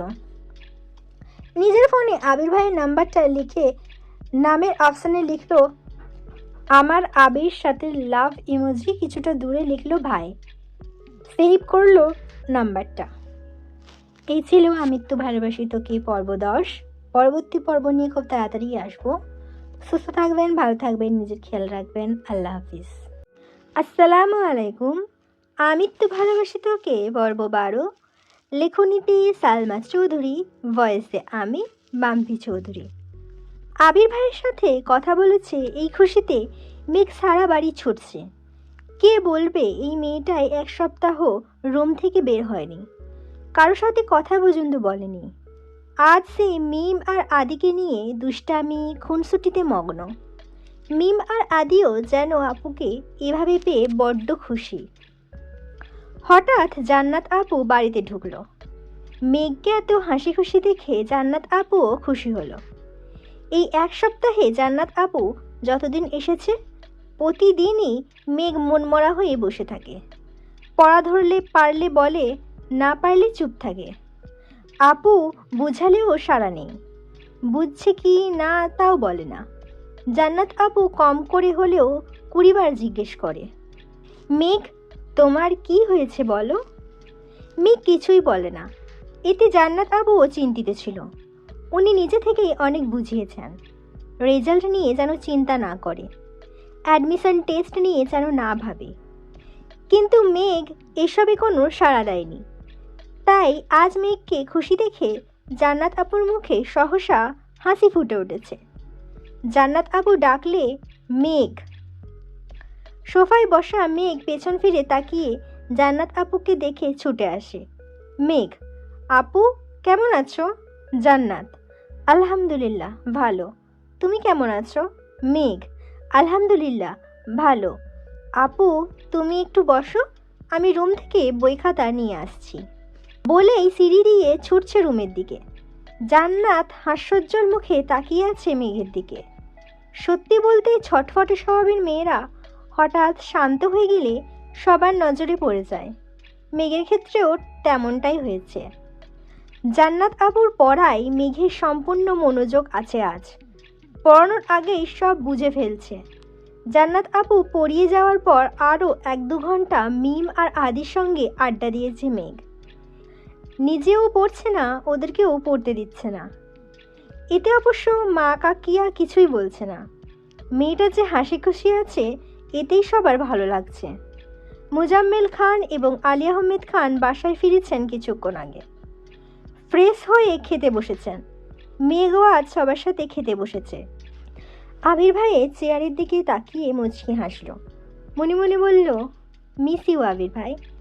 আলী আহমেদ খান মেঘকে জিজ্ঞেস করলেন, মেয়েটা ভালো পড়াচ্ছে তো আম্মু? মেঘ হাসি মুখে উত্তর দিল, আপু অনেক ভালো পড়ায় বড় আব্বু, কোনো সমস্যা হলে জানাইও। স্বাভাবিকভাবেই কথাটা বললেন আলী আহমেদ খান। মেঘও শান্ত স্বরে বলল, ঠিক আছে বড় আব্বু। মেঘ রুমে এসে শুয়ে পড়েছে। আজ পড়তে একটুও ইচ্ছে করছে না। আবির ভাইয়ের সাথে কথা বলার খুশি সাথে এটাও অনুভব করছে সে আবির ভাইকে ভালোবেসে ফেলেছে। এসব ভেবেই মেঘের ওষ্ঠ ছড়িয়ে আসে। সহসা ডাটা অন করে আবির ভাইয়ের আইডিতে ঢোকে। সেদিন রাগ করে ছবি ডিলিট করার পর আর ছবিগুলো ডাউনলোড করেনি। আজ আবার ইচ্ছে হলো ছবিগুলো সেভ করার। এখন আর রাগ অভিমানে আবির ভাইয়ের ছবি ডিলিট করবে না, এই প্রতিজ্ঞা করলো। আবির ভাইয়ের আইডিতে ঢুকতেই একটা পোস্ট চোখে পড়ে। আমার স্বপ্নগুলো হাতছানি দেয় সন্ধ্যা তারার মাঝে।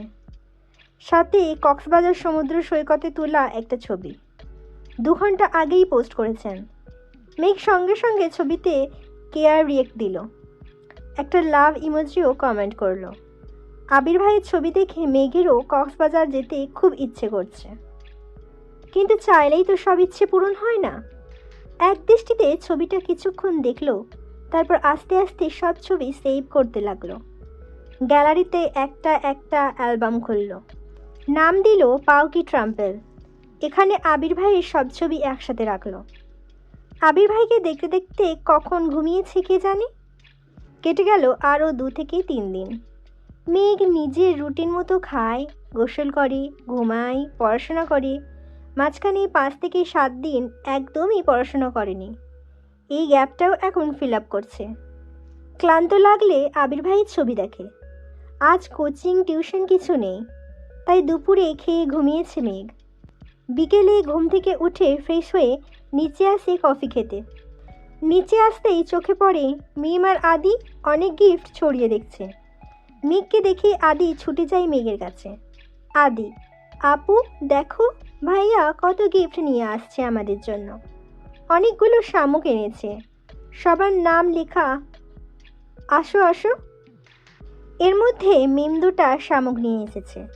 দেখো আপু, তোমার নামের একটা, আমার নামের একটা। মেঘ এক পলক তাকালো শামুকের দিকে। শামুকগুলোর উপর সুন্দর করে ভেসে আছে নামটা। মেঘ উত্তেজিত কণ্ঠে জিজ্ঞেস করল, আবির ভাই কখন এসেছে? মিম হাসি মুখে উত্তর দিল, কিছুক্ষণ আগেই এসেছে।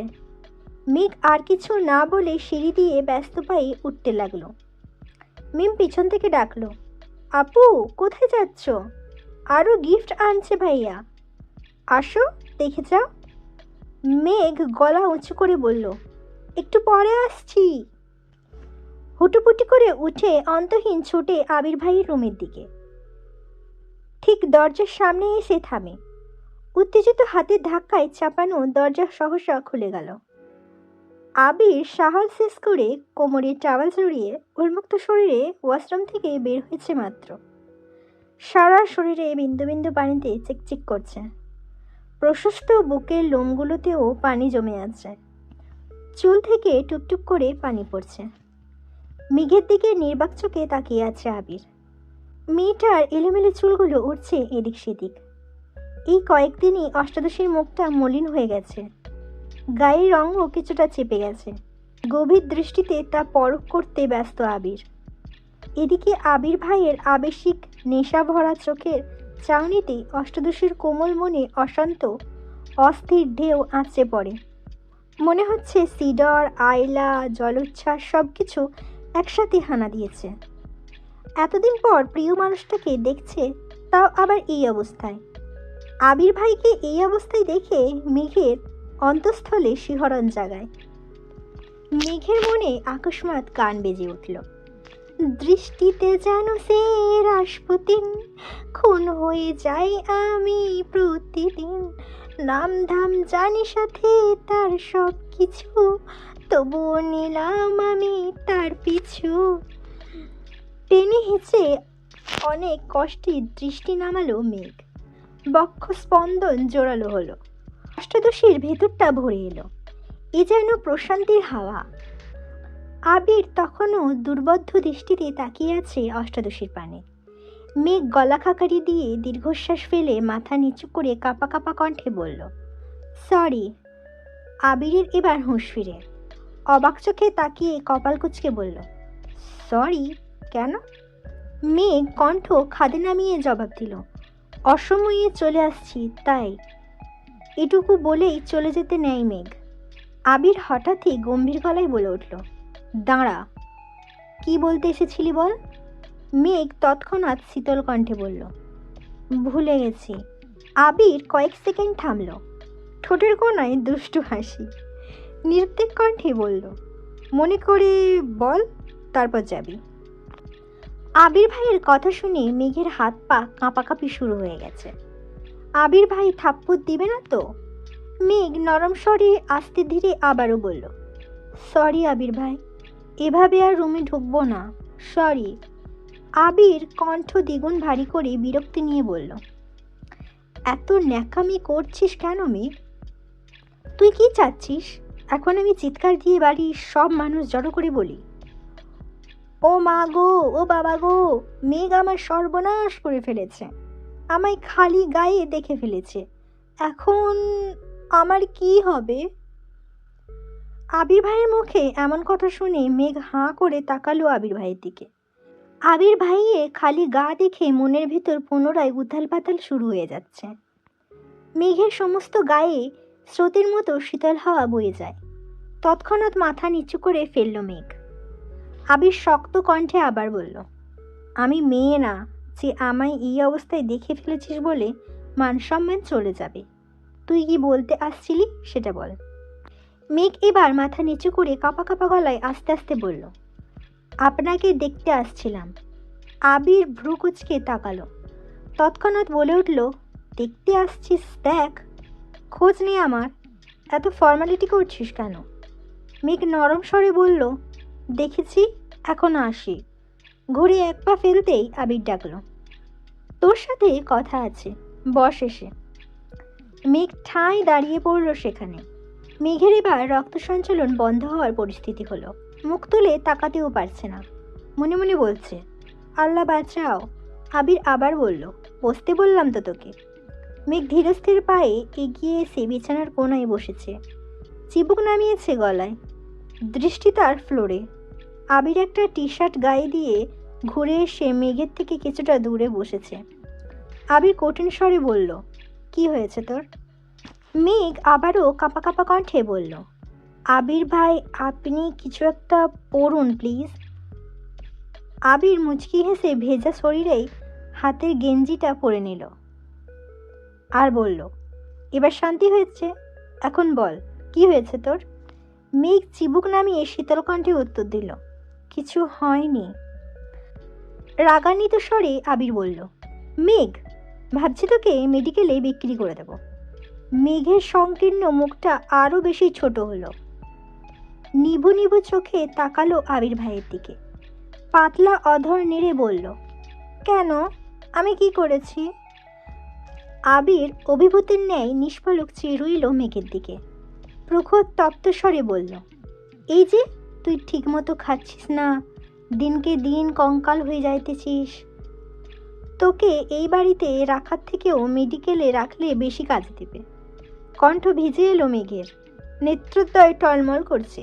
কাঁপা কাঁপা গলায় বলল, খাই তো আমি। আবির এবার সরনেত্রে তাকালো মেঘের চোখের দিকে। নেত্রযুগল টইটম্বুর হয়ে আছে, পল্লব ফেললেই পানি গড়িয়ে পড়বে গাল বেয়ে। আবির দীর্ঘশ্বাস ফেলে বলা শুরু করলো, এই কয়দিনে না তুই ঠিকমতো খেয়েছিস আর না তুই ঠিকমতো কোনো কাজ করেছিস। খাওয়া আর ঘুম যে ঠিকমতো করিসনি তা তোকে দেখলেই বোঝা যাচ্ছে। চুলগুলো কতদিন আঁচড়াস না আল্লাহ জানে। এমনকি তুই পড়াশোনাও করিস না, কোচিং টিউশনের প্রতিটা পরীক্ষায় কম নাম্বার পেয়েছিস। একটু থেমে রাগে কটমট করে বলল, তুই কি পড়াশোনা করতে চাচ্ছিস না? তুই পড়াশোনা না করলে বল, আমি বাড়ির সবার সাথে কথা বলে নেব। আজকের পর কোনোদিন তোর বই নিয়ে বসতে হবে না, এর জন্য তোকে কেউ কিছু বলবে না। মেঘের গাল বেয়ে অঝরে পানি পড়ছে। কান্নারত কণ্ঠে বলল, আমি পড়াশোনা করব। আবির পুনরায় গুরুভার কণ্ঠে বলল, এক সপ্তাহে কোচিং টিউশনের পরীক্ষার কম নম্বর পাওয়ার কারণ কি? মেঘ ভনিতা ছাড়াই বলে উঠল, কম পায়নি তো। আবির দাঁতে দাঁত চেপে কণ্ঠ তিনগুণ ভারী করে বলল, আমার সামনে অন্ততপক্ষে মিথ্যে বলিস না। প্রতিটা 30 মার্কের পরীক্ষায় তুই 12, 15, 20 পেয়েছিস। এগুলো কি খারাপ মার্ক না? এই মার্ক পেলে তুই জীবনে চান্স পাবি। মেঘ আকস্মাৎ আবির ভাইয়ের দিকে তাকায়। আওয়াজবিহীন কান্নায় গাল বেয়ে গলায় এসেছে অশ্রুরা। ভেজা কণ্ঠে অবাক চোখে তাকিয়ে বলল, আপনি কিভাবে জানেন? আবির উদ্বেলিত ভঙ্গিতে তাকিয়ে আছে অষ্টাদশীর পানে। শক্ত কণ্ঠে বলল, মেঘ, আমি তোকে ছাড় দিয়েছি, ছেড়ে দেইনি। তুই কি ভাবছিস তোর কোনো খবর আমার কাছে নেই? তোর কোচিংয়ের পরিচালক আমার স্কুল ফ্রেন্ড, তাছাড়াও তোর নাম্বারের পাশে গার্ডিয়ানের যে নাম্বারটা দেয়া কোচিংয়ে, সেটাও আমার নাম্বার। তুই পরীক্ষায় কত পাস, তোর কবে কি পরীক্ষা, সব মেসেজ যেমন তোর কাছে যায় তেমনি আমার কাছেও আসে। তোর টিউশনের স্যারও আমার পরিচিত। তুই যেদিকে পা দিবি সবটাই আমার দখলে, তাই মিথ্যে বলা কোনো কিছু লুকানোর চেষ্টা কখনো করিস না।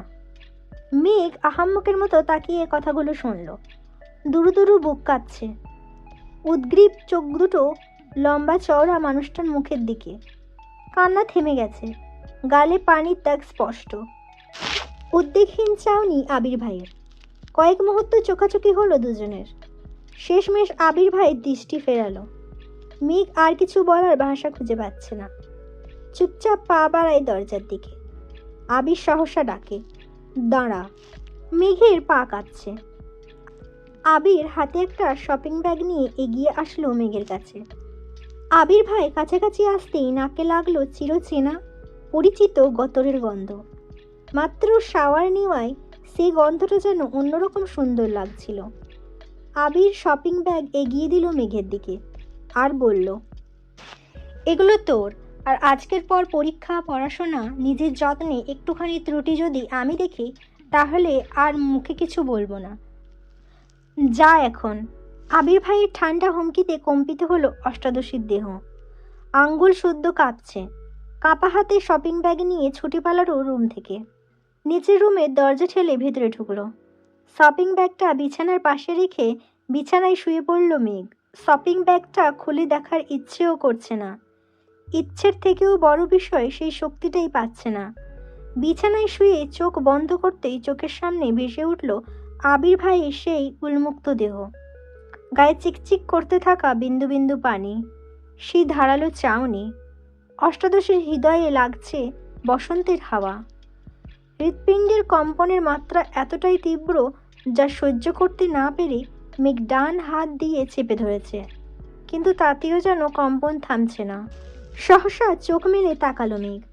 চোখের সামনে থেকে যেন আবির ভাই সরছেই না। চোখ বন্ধ করলেও আবির ভাইকে দেখছে, চোখ মেলে তাকালেও আবির ভাইকেই দেখছে।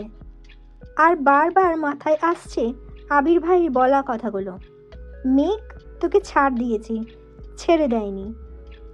আবার মনে হচ্ছে তুই যেদিকে পা দিবি সবটাই আমার দখলে।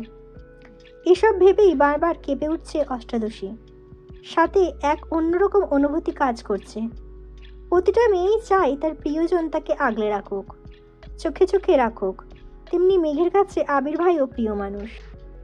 আবির ভাই যদি বোনের নজরেও দেখে তারপরও তো মেঘকে নিয়ে ভাবে, এটা ভেবেই মানসিক শান্তি পাচ্ছে মেয়েটা। এভাবে চলল 30 মিনিটের ওপরে। তারপর ঘুমের দেশে তলিয়ে গেল মেঘ। উঠল ঠিক সন্ধে নামার আগে। ফ্রেশ হয়ে এসেই তৎক্ষণাৎ শপিং ব্যাগটা টেনে আনলো নিজের কাছে। শপিং ব্যাগটা উল্টের সব কিছু জিনিস বিছানার উপর ফেললো। অনেক ছোট ছোট জিনিস এলোমেলো হয়ে পড়ে আছে বিছানার ওপর। কম করে হলেও 15 থেকে 20টা হাতের ব্রেসলেট, মুক্তার মালা, কানের দুলের সংখ্যা অগণিত। দেখে মনে হচ্ছে উনি বেছে দেখার সময় পাননি, যা পেয়েছেন সব নিয়ে এসেছেন। বড় একটা শামুকে লেখা মাই পারসিউট, আরেকটা শামুকে লেখা মাহদিবা খান মীর। এছাড়াও অসংখ্য ছোট ছোট শামুক একটা কাচের বয়মে ভরা, আর সবগুলোই আবির নিজের হাতে কুড়িয়ে এনেছে। এগুলো বাদে আরও যা যা সাজার জিনিস ছিল, খাবার জিনিস, সেগুলো টেস্ট ভালো। এগুলো দিয়েছে মেঘকে। মেঘ বিস্ময়কর চোখে তাকিয়ে দেখছে সবগুলো জিনিস। প্রিয় মানুষের নাম অথবা প্রিয়জনের কণ্ঠ যেখানে আকাশসম মন খারাপ দূর করতে সক্ষম, সেখানে তার দেওয়া সামান্যতম উপহারও অমূল্য সম্পদ। আবির ভাই যে তার কথা ভেবে আলাদাভাবে জিনিসগুলো এনেছেন, এতেই যেন অষ্টাদশী খুশিতে আত্মহারা হয়ে গেছে। একটা মুক্তার মালা গলায় পড়ল, দুহাতে দুটা ব্রেসলেট, কানেও দুল পড়ল এক সেট, ঠোঁটে হালকা গোলাপি কালার লিপস্টিকও দিয়েছে। উত্তেজিত পায়ে বাহিরে বের হলো নিজের রুম থেকে। সিঁড়ি দিয়ে নামতে যাবে তখনই চোখ পড়ে আবির ভাই উঠতেছে সিঁড়ি দিয়ে। হয়তো কোথাও গিয়েছিলেন। মেঘ সিঁড়ি দিয়ে আর নামেনি, ঠাঁই দাঁড়িয়ে আছে সেখানে। বুকের ভেতর ধুপধুপ করছে। আবির ভাই কাছাকাছি আসতেই উত্তেজিত কণ্ঠে বলে উঠল, আবির ভাই, আমাকে কেমন লাগছে? আবির সিঁড়ি থেকে চোখ তুলে মেঘের দিকে তাকালো। কয়েক সেকেন্ড পর চোখ নামিয়ে বলল, ভালো। এমন ভাবলেশহীন উত্তরে মেঘের উত্তেজনা মিলিয়ে গেছে। মলিন হয়ে গেল মুখটা। তবুও কিছুটা স্বাভাবিক স্বরে বলল, থ্যাংক ইউ আবির ভাই। আবির নিজের মতো রুমের দিকে চলে যায়। মেঘ কিছুক্ষণ এখানেই দাঁড়িয়ে থাকে আর মনে মনে বলে, সুন্দর লাগছে বললে কি আপনার জাত চলে যেত? হিটলার একটা। এই ছিল আমৃত্যু ভালোবাসি তোকে পর্ব 12। পরবর্তী পর্ব নিয়ে খুব তাড়াতাড়ি আসবো। প্লিজ আমাকে সাবস্ক্রাইব করবেন এবং আমাকে উৎসাহিত করবেন। সুস্থ থাকবেন, ভালো থাকবেন, নিজের খেয়াল রাখবেন। আল্লাহ হাফিজ।